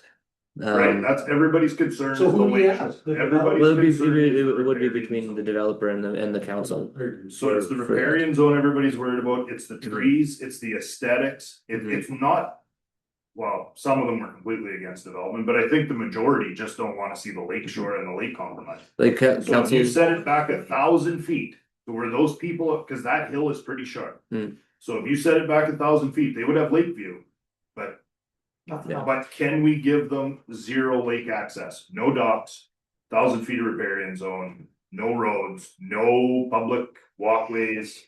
They basically have to hook to the boat, hook to the kayak and drive it around and come. well, there is public road access to the lake there, like the road that you would have to come in, but that there's no built road allowance right now. Like there is road allowance that goes straight through, but there's no built road allowance, so that's what he would end up having to come. That is true, and if you don't want him to reach down to the lake, council could always put that. Talking with pardon? He owns to the lake and he's putting his boat in. Currently, well, on his own property, yeah, because he's on a separate piece from these ones that are in question.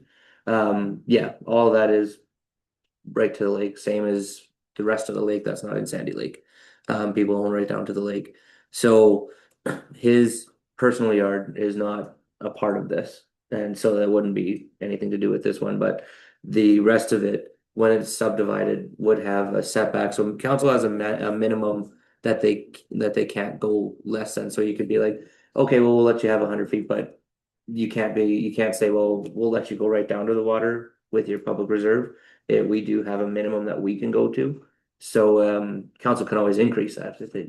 So Barry's asking to 1,000 feet, and then my next question is similar to what has popped up when the group from Sandy Lake was there. In 5 years, that cottage owner is gonna be at this table going, hey, I want to amend it, I want to have access with a dock from my cottage to go down to that. So one of the main things that we ran into with a few other lakes is people disrupting the shoreline.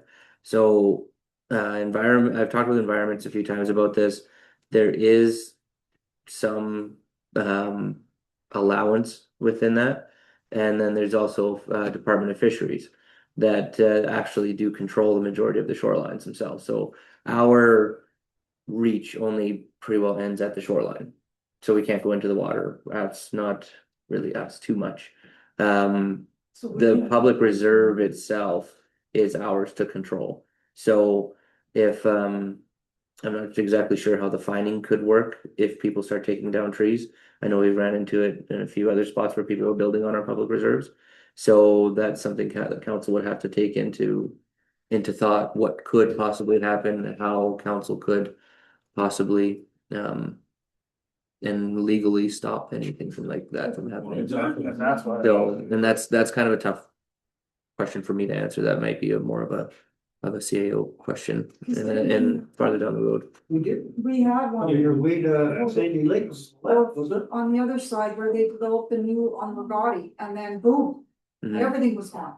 Yeah. And that's what they're doing everywhere. And that's why I would ask for 1,000 feet, because 50 feet's easy to go in and trim with edge trims, 1,000 feet is tough.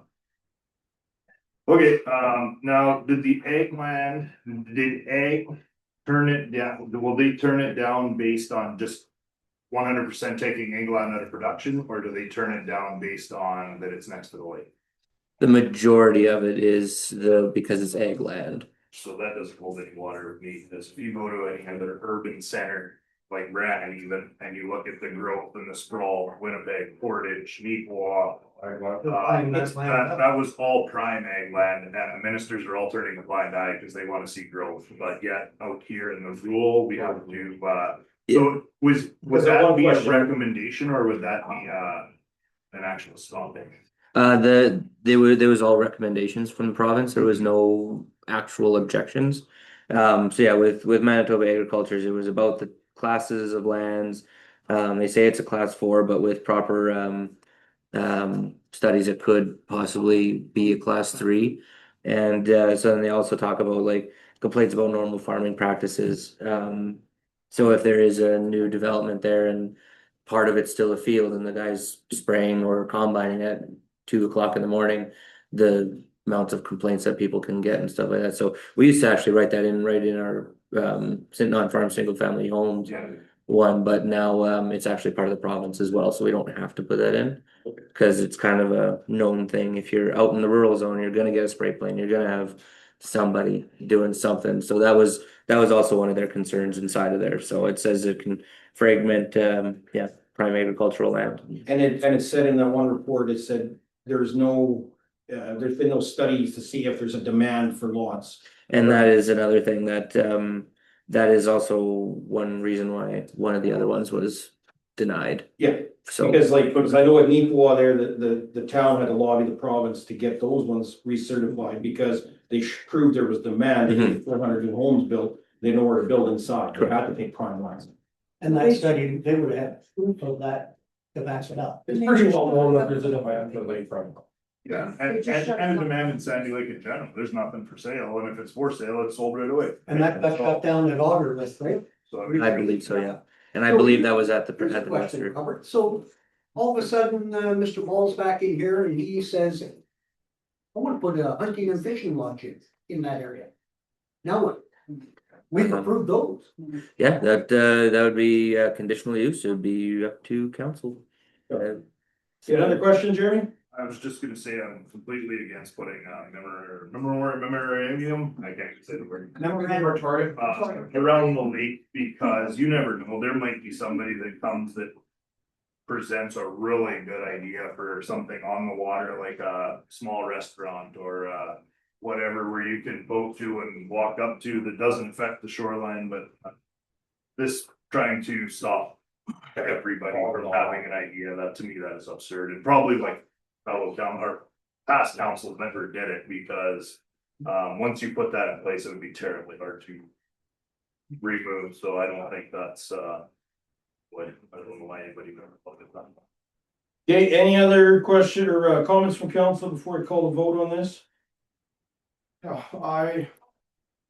I feel like my biggest challenge right now is that we don't have a solid. Like, I feel like we don't know what we're voting on. I feel like we don't have an environmental plan. So on one hand, I'm incredibly pro-business and want to see this happen. But it's also very difficult for me to not understand what I'm green lighting is there, and I feel like I don't want to, I feel like we need to have the mindset of how can we make this happen while still listening and hearing to the many passionate people that spoke today. So, no, I don't think that we should be saying no, no, never. I mean, we, as a rural municipality, we need to be building on our strength. Yes, I understand that people wanna have an unobstructed view, but at the same time, we also need tax base, and it's very easy to say no, no, no. And then be upset when we don't have enough money to pay for the infrastructure. So I feel like taking a hardline stance either direction is not really the way to go. I don't think we should have unbridled development on, what some consider to be sensitive land, but I also think that we need to look at ways to foster investment in our municipality. And so kind of the way I'm leaning, I'm happy to hear feedback on this idea is like, we need a plan. I don't think it should be us dictating what the setbacks are. I mean, the developer's a smart guy. He's heard the pushback from people. So I don't know, my thought is take that feedback and come back to us with a plan.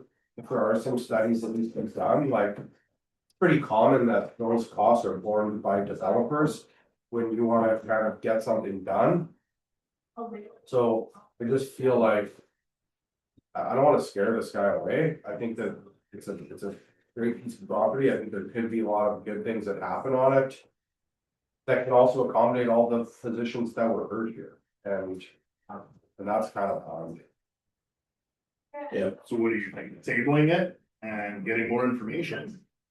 No, I don't know, like, I don't understand that, can he, like, I don't think that he can come back in 3 weeks with like. No. But it's not be 3 weeks, we had this meetings, but. Can we table it? We can't table it indefinitely, like you can only table something for 2 meetings under the law and stuff. To me, it's like, if we were to shoot this down and say no today, well then he can always reapply. In a year from now, after he's got some study done. And maybe more information. And maybe have a better concrete plan, like of how many lots he wants to do and how far back he wants to be. And maybe he works with the people in the community that are opposed to this and puts a lot of this to bed if he gets, the studies done, because the studies are gonna take 6 months, a year, maybe more, like an atrophic study or whatever they wanted in the lake, could take a long time. But I think for now, until you get all those information. I'd say. I'm just like trying to fully understand the process here. So if we were to green light this today, it then goes to the province. And then it comes back to us again? Yes. Yeah, it goes to the minister will read through everything. Read any of the representation from everybody who is here, and then makes his decision, sends us his decision with either yes, he approves it, or no, he denies it. And then if he approves it, then it comes back to a council meeting, council can give it third reading, and then the development plan amendment portion is done. So after the province reviews it, do we have an opportunity to tell them, hey, we need a study, hey, we need a detailed site plan, hey, we need an environmental plan, hey, we need a drainage plan?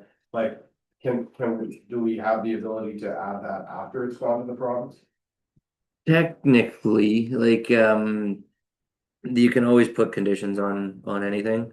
So, but you're gonna be doing a zoning bylaw amendment shortly after this for the same thing. So this is development plan, zoning bylaw amendments next. At the time of request or first reading, you can always put that on, or like I said, you can choose to do that now if you want. We can choose to say, we need XYZ studies. Well, like I said, you can either approve it, I believe you can approve it with conditions right now. But either way, it still needs to go to the province if you do approve it. So, Also then, and it could go to the province, and the province could look at all the, points against it, and then just don't turn it down. Yeah, Mhm. exactly. Which they did it all. They already did it, yeah. We did it, but Smith. Oh, yeah, they did it. Yeah. So there was 2 denied already, so. So, I don't know, what, do you guys think that there's? I don't know, what's everyone think, like, do we have a detailed enough plan to even like, even considering? I don't think there is. In my mind, there needs to be more studies done, better concrete plan of how many homes you're gonna build. But there needs to be more planning done. And then it comes back to our table, and then it goes like, because the province is asking for more studies, we're hearing from the people that they need more studies. Everybody's saying that they want more information. So to me, it's like, it's hard for me to say yes to this, is because of the fact that there's just not enough information right now. To me, it's like you vote on it. Well, we never get that information if we shut it down. He can reapply. Come back, you can come back. He can reapply. Paul, come back. Come back with a plan. With a better If plan. he did come back, No, he didn't, he just wanted to rezone. well, he had a plan at the beginning, but now it's changed, but. Well, yeah. I mean, you're not gonna spend the money and do and he doesn't even know what he's planning, because if he plans 50 and council says you can have 5. Right? Yeah. I mean, how do you do a subdivision when you don't know what council's conditions will be? I think we got enough information here that it's been changing all these years. We vote on it today. If he knows what all the requirements are for the studies, he can go ahead and do the studies. It's on him. If he chooses to go ahead with the studies, then make a plan of what he wants. And then reapply. Come back with a. And during that whole process, he can reach out to you. He can, you get the legalities and dimensions of the lot and sizes and all that, and if he wants to take it to that next step, getting a draft up with the size of the lots, I mean, that's part of the plan. The phosphorus could be over 100, it could be done. Can we table this for 3 weeks? Is that unreasonable? No. We can't? Well, no, I don't want. Let's just move on. I think, you know what, we've heard everybody's opinion on it. We've got all the information from the province. I think we just vote on it, and I want a little bit more discussion. How many people live in Sandy Lake? You know how many tax rolls are in Sandy Lake? Would it be 300? yeah, The LUD area. yeah, within the LED. Whatever, or like this general surrounding Probably area. like 250 utilities, maybe I would guess, hookups, 200, maybe 200, something like that. So if you add a few Yeah. local farmers, Close there's to 300, and we've heard from 38. Like less than 10%, or right about 10%.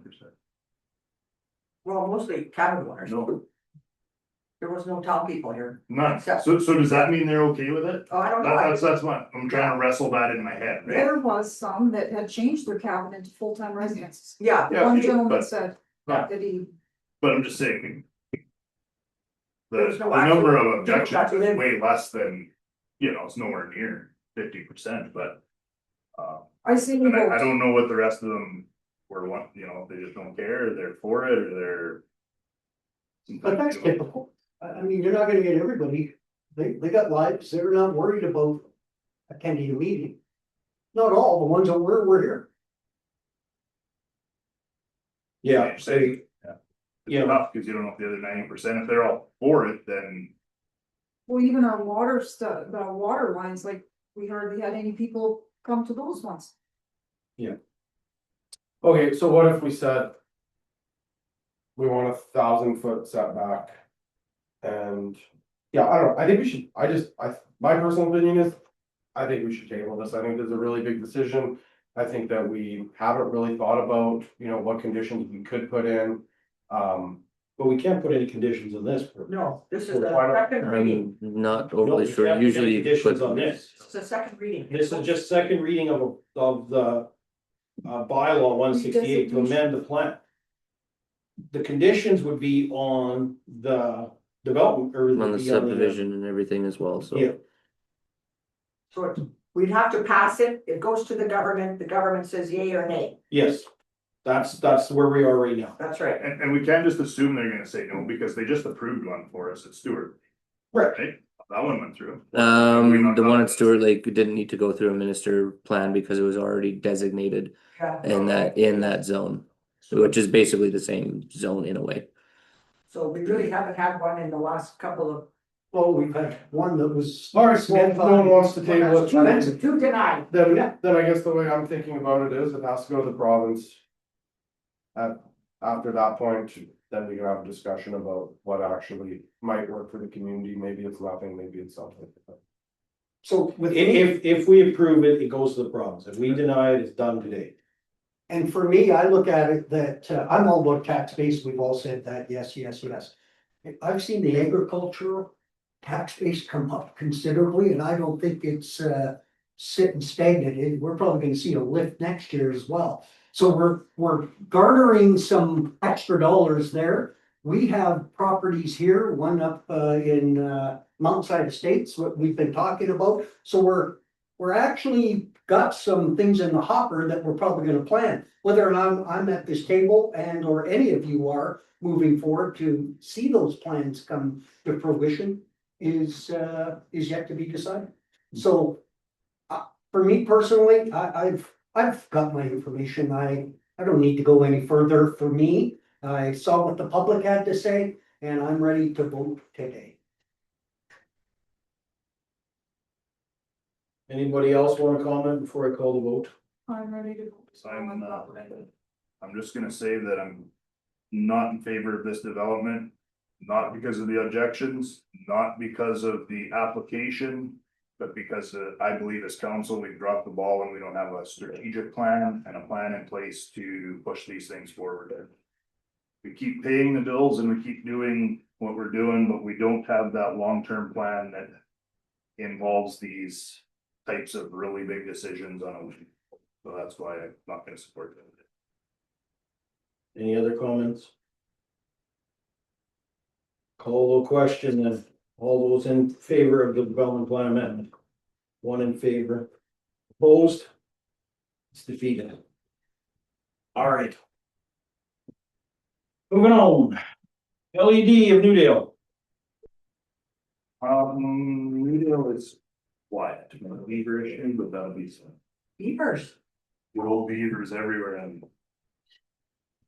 Thanks, Robert. Thanks. And you got the works zone department out there helping. I just found out about it last night, told Cody this morning, so. Okay. In the very near future, they'll be dealing with that. They're not even building a restaurant. The beavers. So there are beavers with them. Joe Beavers.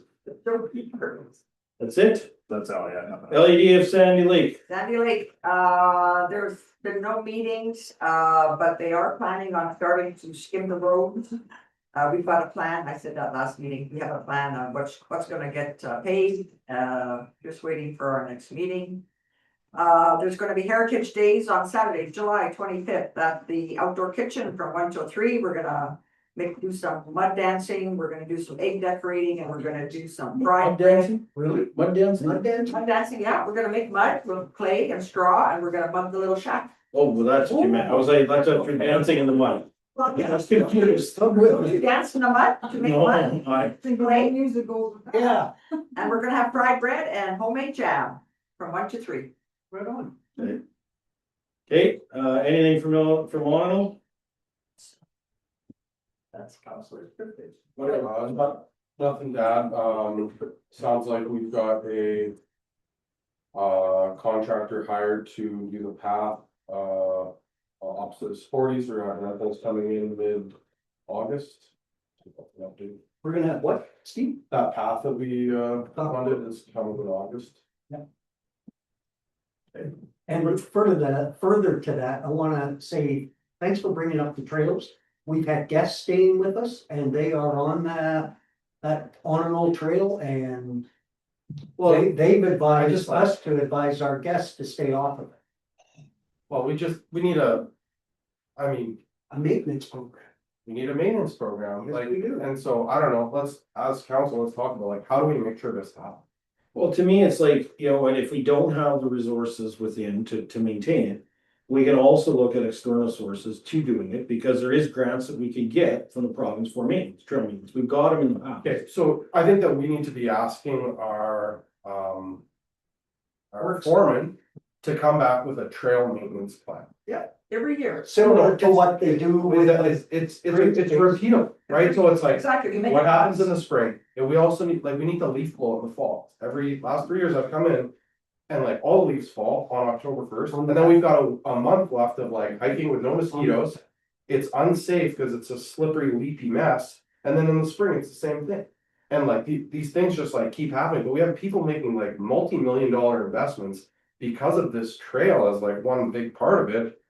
And we don't even have a plan. And I mean, I guess I made the assumption that we would have a plan, but like, I mean, I think we need Tamara, can you ask our public works foreman to come back for our next meeting with like an annual plan of like what happens and when, so we're just monitoring. Cause right now it's like, it's just complaint based and that's like, doesn't work. There's a plan for cutting the grass. I plan for have everything space else. beside me, I've got them there every Monday, and if it's raining, they come Tuesday. So, And if you know what I mean? No, So they're there. Might as well include the new trail. All of it. Put it all There's like some weeds growing into it that could use a little bit of, like, it's a pretty low maintenance thing, but like. And whatever, if they need a bike to go get there, if they need, that's what I'm saying, like, if you need a great set of electrical clippers, like, giddy up, I don't care. We'll find the money for it, but like, not doing anything is like clearly not working, but then we just keep adding staff.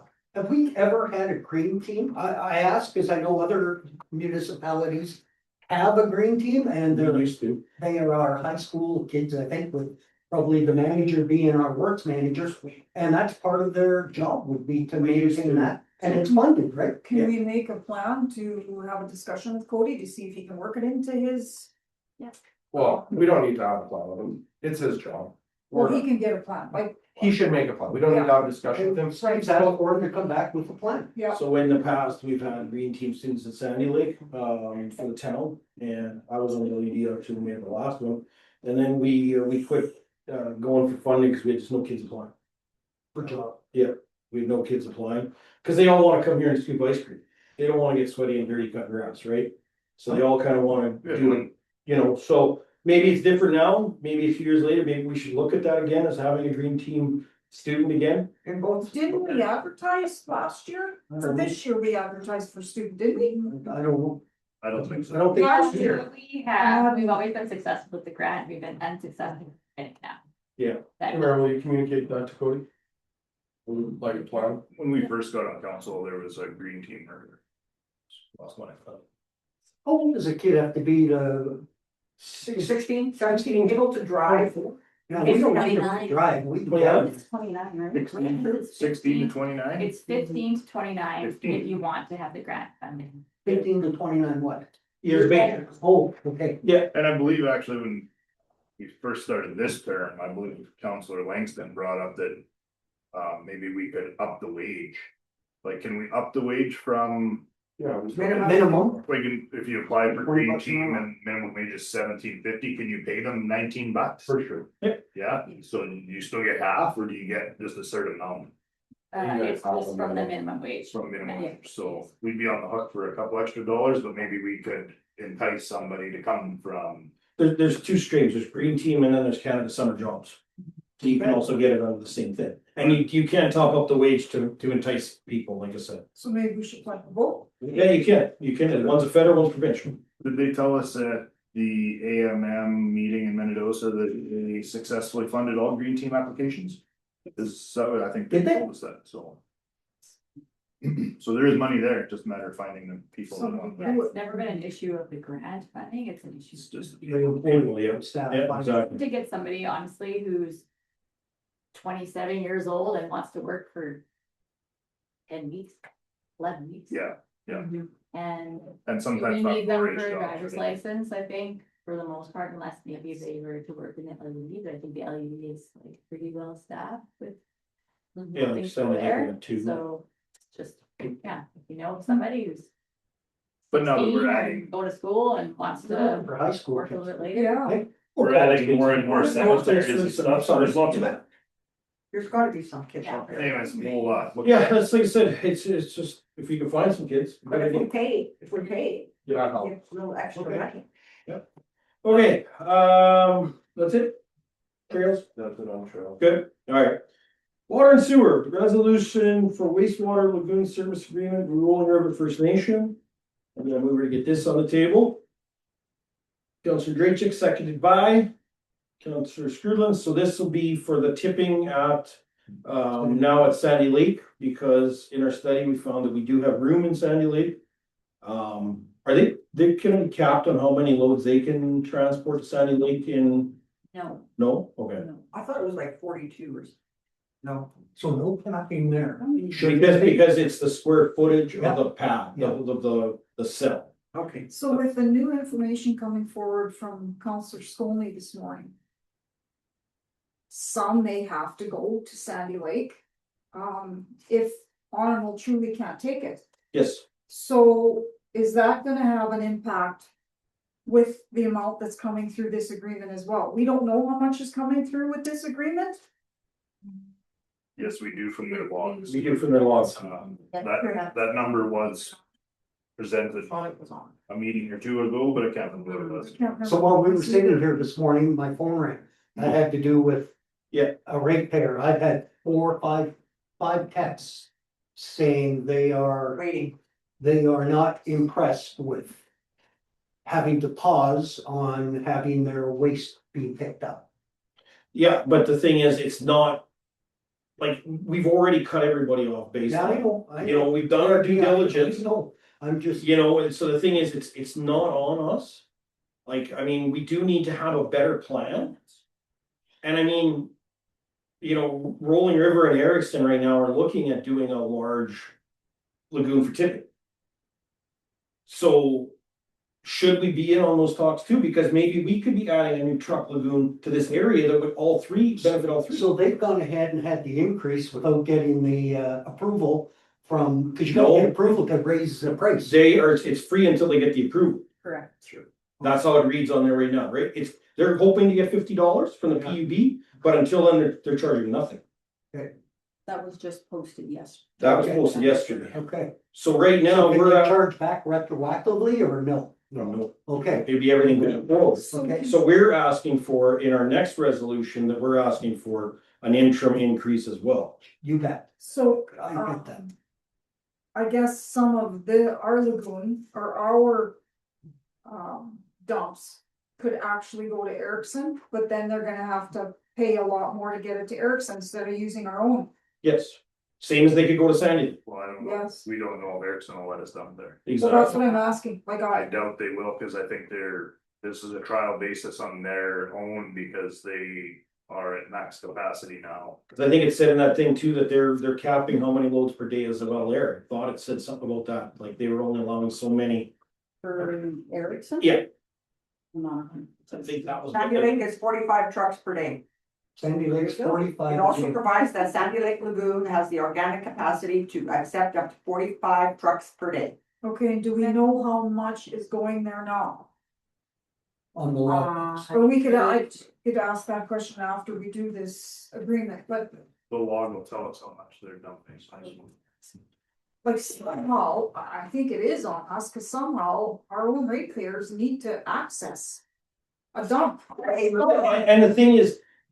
We've already communicated that they can go to Sandy Lake, however, it's gonna cost the homeowner to just get more money. You know, it's unfortunate, but. This lagoon was developed how many years ago when the community wasn't as large? We should have shut everything off a year or two ago. It wouldn't have changed anything. When to change something? It's not that we're full, it's just that we're at capacity. Yep. So even if we would have been, like, it's not that we took that, doesn't matter, it's just that that's all our lagoon can handle is 26 loads a day. So we've shut them off, we've done that, so Yeah. now it's all for our ratepayers, and they can go to I know it's inconvenient, but it's 3 days till Mr. Davies gets back, and then he can make that decision, right? He can make that phone call to the environment and ultimately figure it out, but Truck lagoon is different than pipe sewage too. So Yes. that's the other thing you gotta keep into mind here is we need to get more people on pipe sewage. Exactly. So that we don't have as many getting pumped with a truck. That would make a big difference here as well. And they do can't remember the name of it, where they pump the liquid out in the fall. What's that? Discharge? Thank you. So can they do like 2 discharges? Is that even allowed? Can they do one I don't know, earlier? that's up to the like, Discharge and. and then that's again, we have to ask them these questions. That's all questions. it's not that we're full. No. The lagoon will handle more. It's just that our BOD is too high. Yes. So And the BOD because we don't is- have enough surface area and enough wave action to get it to. Justify any more. So it's not that we're over the banks. No. We're No. just at our limit for BOD, and that's where.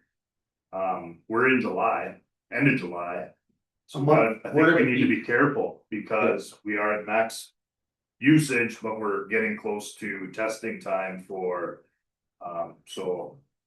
So Kurt, did you get a number for us At approximately 8 to 14 per day, from Rolling River? yes. So we have There's room for 30 loads. 30 loads a day. Is that is Rolling River the only one dumping at Sandy Lake? There's a couple local haulers, but they're not very. What would they do? Do we have their lots? Do they have their lot? Kate would have that as well. Right now, we are diverting outside users that Hughes will be taking there as well, so I don't know how many loads that him or the other hauler are taking to Sandy Lake right now. So Kate would have that as well. She will, yes, because they've been bringing in their logs more frequently. Well, they're supposed to bring them in once a week, right? Really, yes. So we allow 40 in Sandy Lake a Yes. day, correct? 45. At 45. 45, okay, we allow 45 and we know 8 to 14 are coming. For sure, from the one location, but we don't, I guess Kate would have it as to how many other trucks are hauling and how many loads a day. So So they'd be on the hopefully, log book too, though, wouldn't it? well, they should be, yeah. Yeah, they Yeah, should. Kate would So she should have it, that yeah. information. So we may, depending on that number, We So shouldn't, she'll get us what, we shouldn't be getting outside. Septic right now, Yeah. because Pew should be hauling all the outside stuff to Erickson because they're accepting it now. So Ditch Lake, Yeah. any of that stuff should be going over there. We might get the odd load from Thomas Lake or, there will be a little bit of. Contaminate, you might grab one to Ditch Lake and one in ours, so you think, but. The majority of Erickson Clan William, I presume, Pew is hauling Erickson. it Clan. should be now that Yeah. they've gotten it. Yep. But at one, for a short period of time, it would have been going to Yes. Sandy. Yeah, but now we shouldn't be getting any, No, because we charge in Sandy Lake and Erickson's not charging, so it would be silly for them to haul it to us. yeah, so this agreement is just for Rolling River to Yeah. come to Sandy Lake. And the only other ones that are dumping in Sandy Lake would be, like you say, the odd load coming from Thomas Lake. Or the ones that are coming from the cabin owners around Sandy Lake. Yeah, which, that's the school, Kate will have the school bus. Yeah. So we're not gonna max out Sandy Lake by agreeing to 8 to 14 loads from Rolling River. We're not maxing that out by no means. no, but we could max it out at some point, only allowing 45, we could hit that max. We could. We could, We could, yeah. but the thing is, we've got time, because this is only a 1-year agreement. And we can reevaluate it, next council can reevaluate it. And Rolling River's in negotiations and Erickson's gonna piggyback with them on building a lagoon, correct? A truck dumping lagoon, Yeah. yes. We need to come up with these 40 people that are going without, okay, The agreement is, the termination terms are 6 months, so, I know Mr. Davies had mentioned that Rolling River was working diligently to try and get their own up and going, but I mean, also that could be 6 months, a year, 2 years, 10 years, it's hard to say, but. I think we just keep in constant contact with them Yeah, and work with them and, Yeah. you know, they know that this isn't a long-term agreement, that this is just For this a year. temporary fix. And like I said, the residents of Erickson need somewhere to go anyway, so I mean, they're in a pinch as well. So we do need to have a better plan here for Arnold, because Arnold is growing and we have too many trucks coming here already. So we need to figure out a plan here as well. Hopefully, if we aerate it, we can increase the. Or if we can get more connected to pipe. and is there I'll ask it after we do this agreement, cause this is just for the first. This is just for the agreement, I'll ask it after. so. Further discussion about the agreement of Rolling River hauling to Sandy Lake. I guess my only comment is, we're working with them.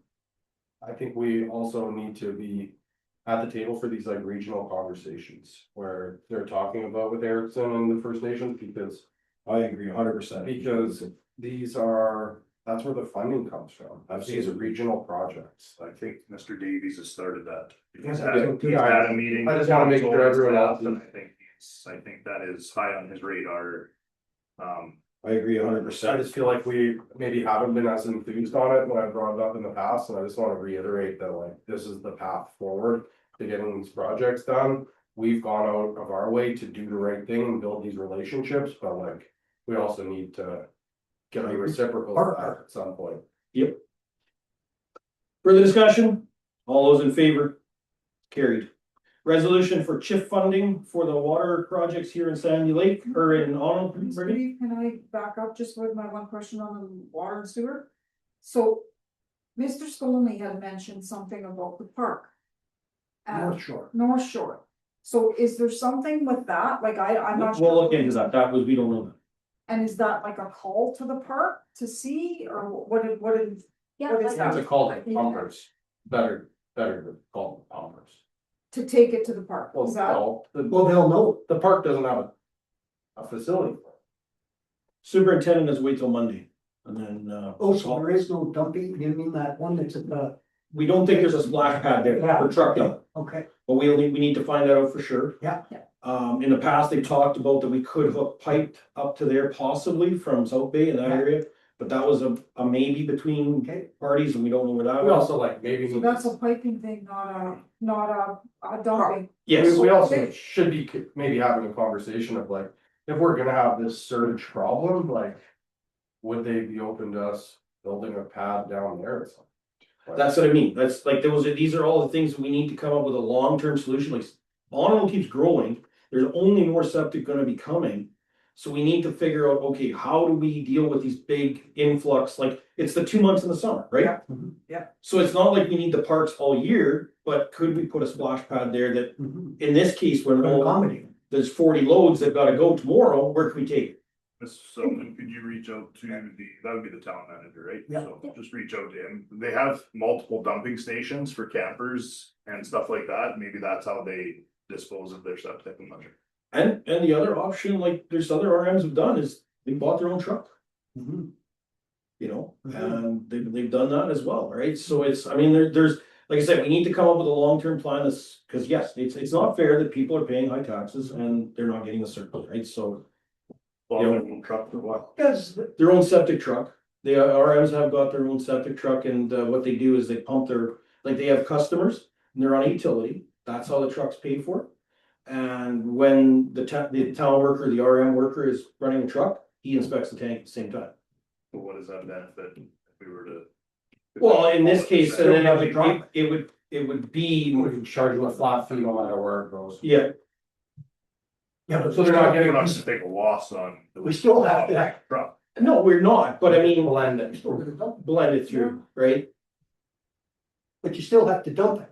You still gotta dump it, but the thing is, Jeremy, not be a fleet. you know, But we can't dump it because we're limited. here, but there is space, but like they're saying, they don't wanna pay Extra. extra to go that way. Who, do they have their own person that checks their, what is it, BOD? Yeah.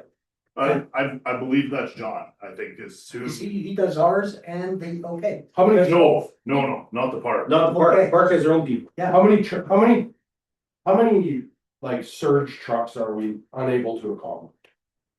And there's two bumpers right now. No, that are- like in a day, like in between now and off, like eyeball. Like, is it 6 a day that we have to send to Sandy Lake from Onno that shouldn't have to go there, or? Well, based on what I heard this morning, he said, Keyword told Wade 40. I don't know if they're the same 4 or 5 that reached out to me this morning. Apparently there's 40 on hold right now. Yeah. I spoke to Chris yesterday in the office. He told me 30. Okay. Okay. But maybe go. But maybe he got more calls. There's 30 tanks that need to be filled or. Dumped. Yes. Empty and then dumped. He's got a waiting For list. 30 residences. that No, need to be- 30 tanks that are on a waiting list right now to get done and nowhere to dump. So 30. Yeah.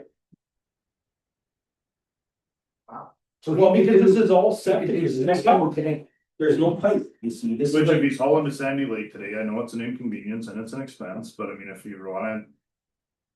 Right, that's your option today and tomorrow is. Isn't that the truth, Chris? You've got 16 you can dump here for whatever you charge or whatever it is, and now the rest there's another 30 or 40. Make sure the ratepayer knows that. They might not be happy, but otherwise they don't get dumped. And do we know, and I know I mentioned this earlier, do we know, like you said, operating hours?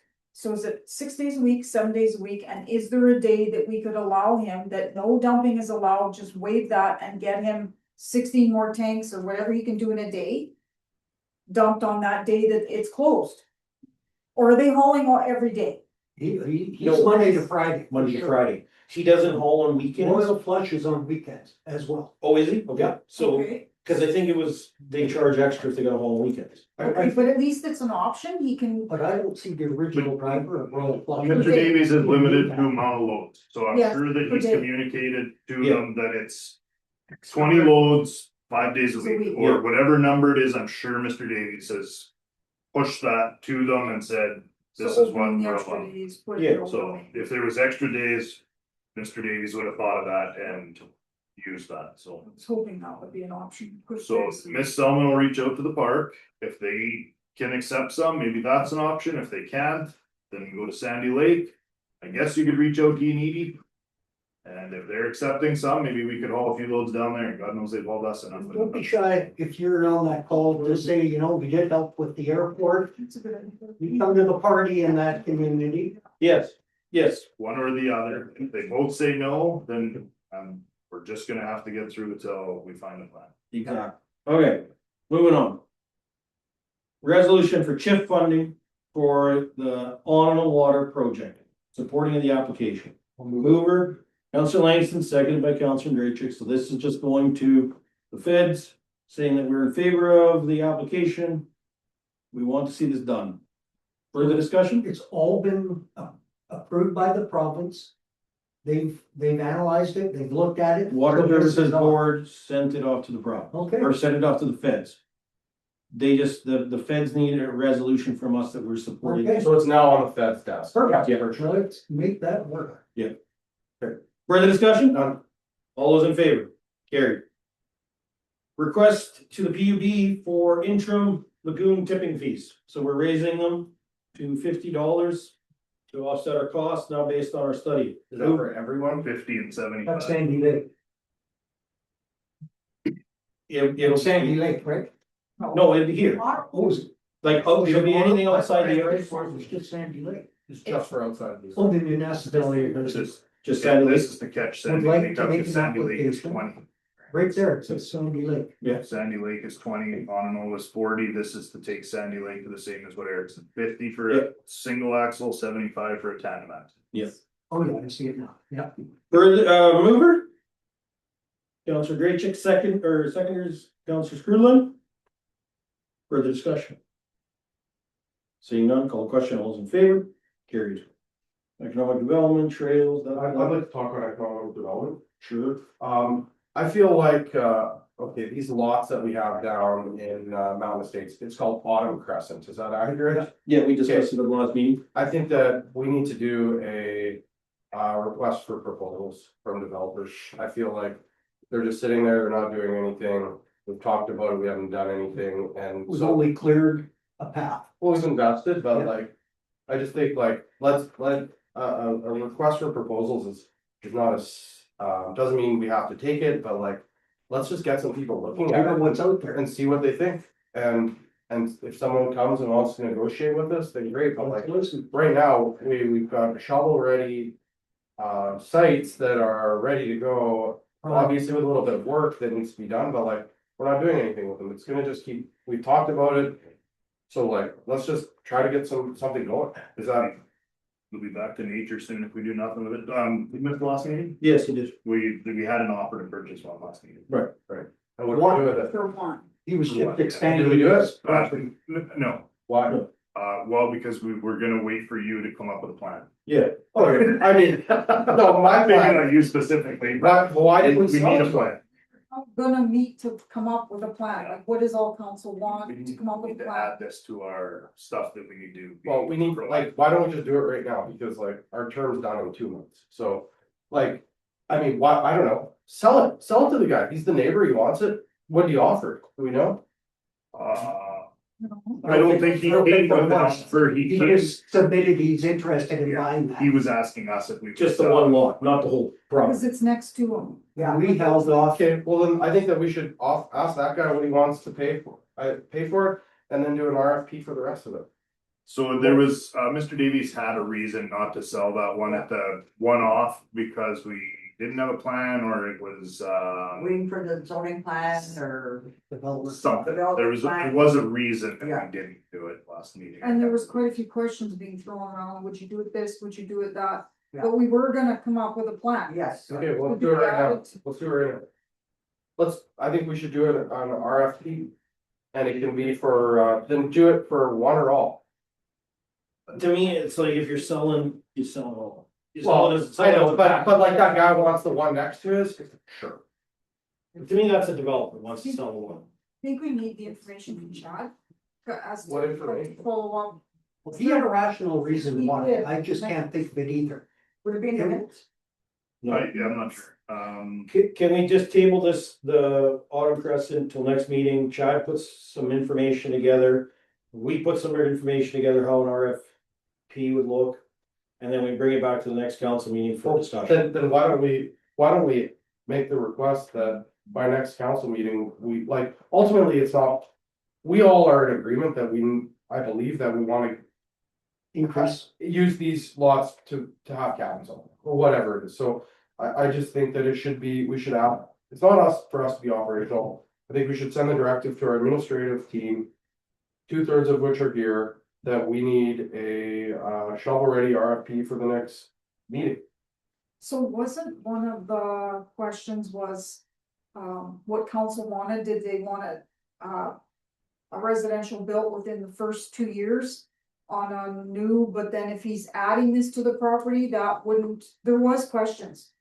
There was like building restrictions, like, does council want that they have to have something built within 2 years? I don't think that we necessarily need to do that, I feel like, I don't know, I think they're roughly worth 20 grand each. If someone wants to come in and pay us 200 grand, then we're gonna go put that in the market at 5% and make 10 grand a year on it, they're gonna be paying taxes, like.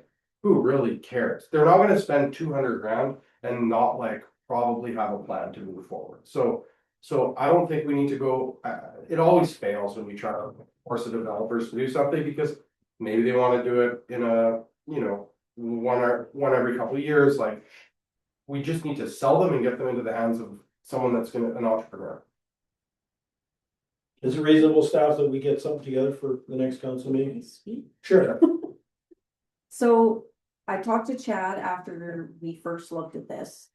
And the property is assumed as a public reserve right now. Okay. So basically, the first thing you have to do is you have to start a public reserve closure process before you can turn it back into the actual lots and put a road and stuff in. Residential, whatever. Yeah, so that has to be done by bylaw, so that's your first step, you're gonna have to do a bylaw to close it as a public reserve. Okay. Which will probably spark a public hearing as well, because how it goes, Yeah, but fine, that's the next progress. step. Yeah. And let's do it. That's you can't just RFP it and some. Yeah. But like, we also need direction, like, we've been spinning our tires on this for 8 months, and maybe we need to be more clear about what our intent is. This is the first I've heard about that, so let's move forward there. So at the next meeting, should we, Chad, Mr. Davies, sorry, can bring the information on what it would, what it would take to change it. And then at that time, we can give direction on if we want to sell it as a block or if we want to sell them as lots. Why don't we start with the bylaw, with the Bylaw. closure? Yeah. Start with that. Because it's gotta go to 3 readings. We'll be able to do 1 reading when we get together next. 3 readings? Month. Yeah, she's nodding her head, 3 readings. It's a bylaw. Yeah, 3 okay, readings. if we can have the bylaw, if we can have the green space closure for next week. Because if we don't, then we're going into September. Or have a reason why. Yeah. Davies can either bring it to us or you can be like, we can't do this because. Or we can vote it down if it's not good, but like, we just need some action on it. Okay, we'll get on it. Okay, moving on. Recreation trails we dealt with. Oh, you're gonna tell us about AI now. Yeah, after we had our last meeting over at the fire hall, when we were talking about figuring out the lifetime value of the lagoon. Chad kind of made the comment, oh, I'm gonna try to figure this out, and I'll find some people smarter than me to help with this, and so I was sitting there thinking about it, and like, I'm using AI a lot in my business, and so I just kind of called him, like, Chad, are you using AI for like anything right now? So not really, and so basically, we got together for a quick 15-minute consult. We took the PDF that was created by the province, slammed it into my AI agent, and then basically just like started asking questions like what's our capacity here? What's this look like? What's the cost? What's this? And it's just like spitting out information. It's just like, holy shit, this is very good. And then, so we went through a few other things, and then he's talking like, well, wow, wouldn't this be great if like Robert could put our development bylaw in there and also put the building code in there, and then basically just like sit there and ask you questions. And so, And it gives you the answer. yeah, and you think of like the entirety of our knowledge base within this organization, much of it's that's sitting here in our closets, whatever that is. My gut instinct is that we're doing so many repetitive tasks in this organization that it's just like prime for AI to help us with, and I feel like I just feel like it's something that we need to do. I feel like we need to do training within our organization because we need to get those advantages, and right now we're not getting them. And I just think that there's just a ton of things that are happening that if our organization had higher AI literacy, we just see them and go, oh, this, that. And I feel like right now we don't have that. And I think that we need that. So I agree 100%. I'll bet you Brandon and Winnipeg have already got it. maybe. There was at AMM in Brandon that year, there was an AIS training or AI training, sorry. Anyway, somebody did a presentation on it. Okay. I don't know who it was, but they did come forward then. So I have a couple, if everyone's like open to it, I would bring back a proposal for our next meeting of what training might look like, but I just think Is it accurate information? well, yeah. It's on AI theory. Well, Well, some yeah. of you Yeah, guys. no, it's not- So I had a meeting yesterday. And the province actually strongly recommended against any AI other than the ones they've approved and the ones they're paying for. Because there's been a lot of trouble with AI. Yeah. If you're using a good one, it's banger, but if you end up using a bad one, it's very detrimental. Yeah, I mean, So you but have like, to really part of the vet. part of the training process is not just blindly accepting everything that you see, Sure. and like, it's all about being. But if it's AI, you believe it. Or you have to be careful. Yeah. So is there a contact? So is there- Chad can reach out to. Through the province? It's Well, probably. he's got people that you could talk to. Sure. And then you. Well, I could reach out to her and ask her, she did name it, and I can't remember what it was. ChatGPT. No, it was and she just said that they've got. It's very good, but you have to really Be careful. care. Is there appetite? They pay quite a bit for theirs. Does our internet or microwave, would they have access to that kind of AI? Possibly. Or what about our other one? What's our computer program? Yeah, microwave. CL. Well, you can use Microsoft Copilot. We can have. Like we have Microsoft Copilot because we have Microsoft products, right? So like I use ChatGPT for making RFPs or letter of support, something like that, where it's like. So we pay for that already. Is that what Copilot is? Is that pay for AI? it through your Microsoft subscription. Somebody should. So then maybe we need some Microsoft Copilot training, like. Well, I don't know, I'm just saying, we just have to be, I'm not against it at all, I think there is lots of people using it and it is beneficial. Well, good I and use bad. AI But and there it it's is. steady, so. I'm open to anything that you wanna bring forward, and then we can look at it and decide as council if it's beneficial to the municipality or not. Yeah. And then we can go from there. Yeah, perfect. Or, yeah, staff can look at. And staff can look at some options too and compare the two of them, you can work with staff, but either way, but I'm open to it as You long guys, as. do you guys have capacity to look into what some appropriate training might be and bring it back for us? Like, I think that Copilot is probably like the place going. If you want to challenge me about it, I'm happy to do that. I just think that we don't want to like, we need to be responsible about it, but we need to like take some of these advantages and do some of these automations.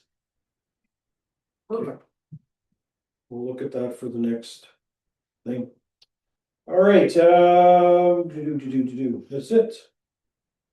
Councilor's privilege. Councilor Campbell already did hers. Councilor Andrejchuk, you got yours? Dancing. Ride for Life is this weekend, so. Oh, Ride for Life, yes. Live music, hot dogs and bar on Friday. Friday is not live music, Friday's music man. But there is hot dogs and the bar will be open on Friday night for anybody that's looking for something to just come and chill. Opens at 6, I believe, 6 till midnight-ish. Nice. Saturday is the big, it's over the fire pork loins, big supper, 4 till 7:30, 4 till 6, 4 till 7. 4 till 7. And then is Live there auction. mud dancing going on? No mud dancing. No mud dancing, but there is a live band and there will be lots of dancing. Good. Social to follow the live auction, so if anybody is not busy on Saturday night, that would be a great place to be. There'll be lots of tents with the sides open because it's supposed to be hot, so hopefully we can catch a side breeze. It won't be too bad, but there'll be cold beer. And They're fogging. we are just inviting them. Oh, yeah, I think the mosquitoes. Yeah. So anyways, that's what's happening at Ford this weekend, so hopefully we can raise some good money. Okay, Councilor Langston? Nothing. Okay, Councilor Screwland? Nothing. Councilor Cole? I'm good, thanks. No, I got nothing either, just, same thing, wishing everybody a safe and happy summer. This was a long meeting, so I don't need to talk much longer than that. We gotta go in for in camera, yes. Do we? Do we need Is there to, anything there? is there anything we need to discuss, or are we good to? The only thing I don't see is the works Yeah, it's not. or chat. Are we okay just adjourning the meeting? Council? I don't know. Okay. Can I get a mover to adjourn this council meeting? Councilor Screwland, seconded by Councilor Campbell, all those in favor? Carried, we are adjourned, thanks everyone. Thank you. Hello?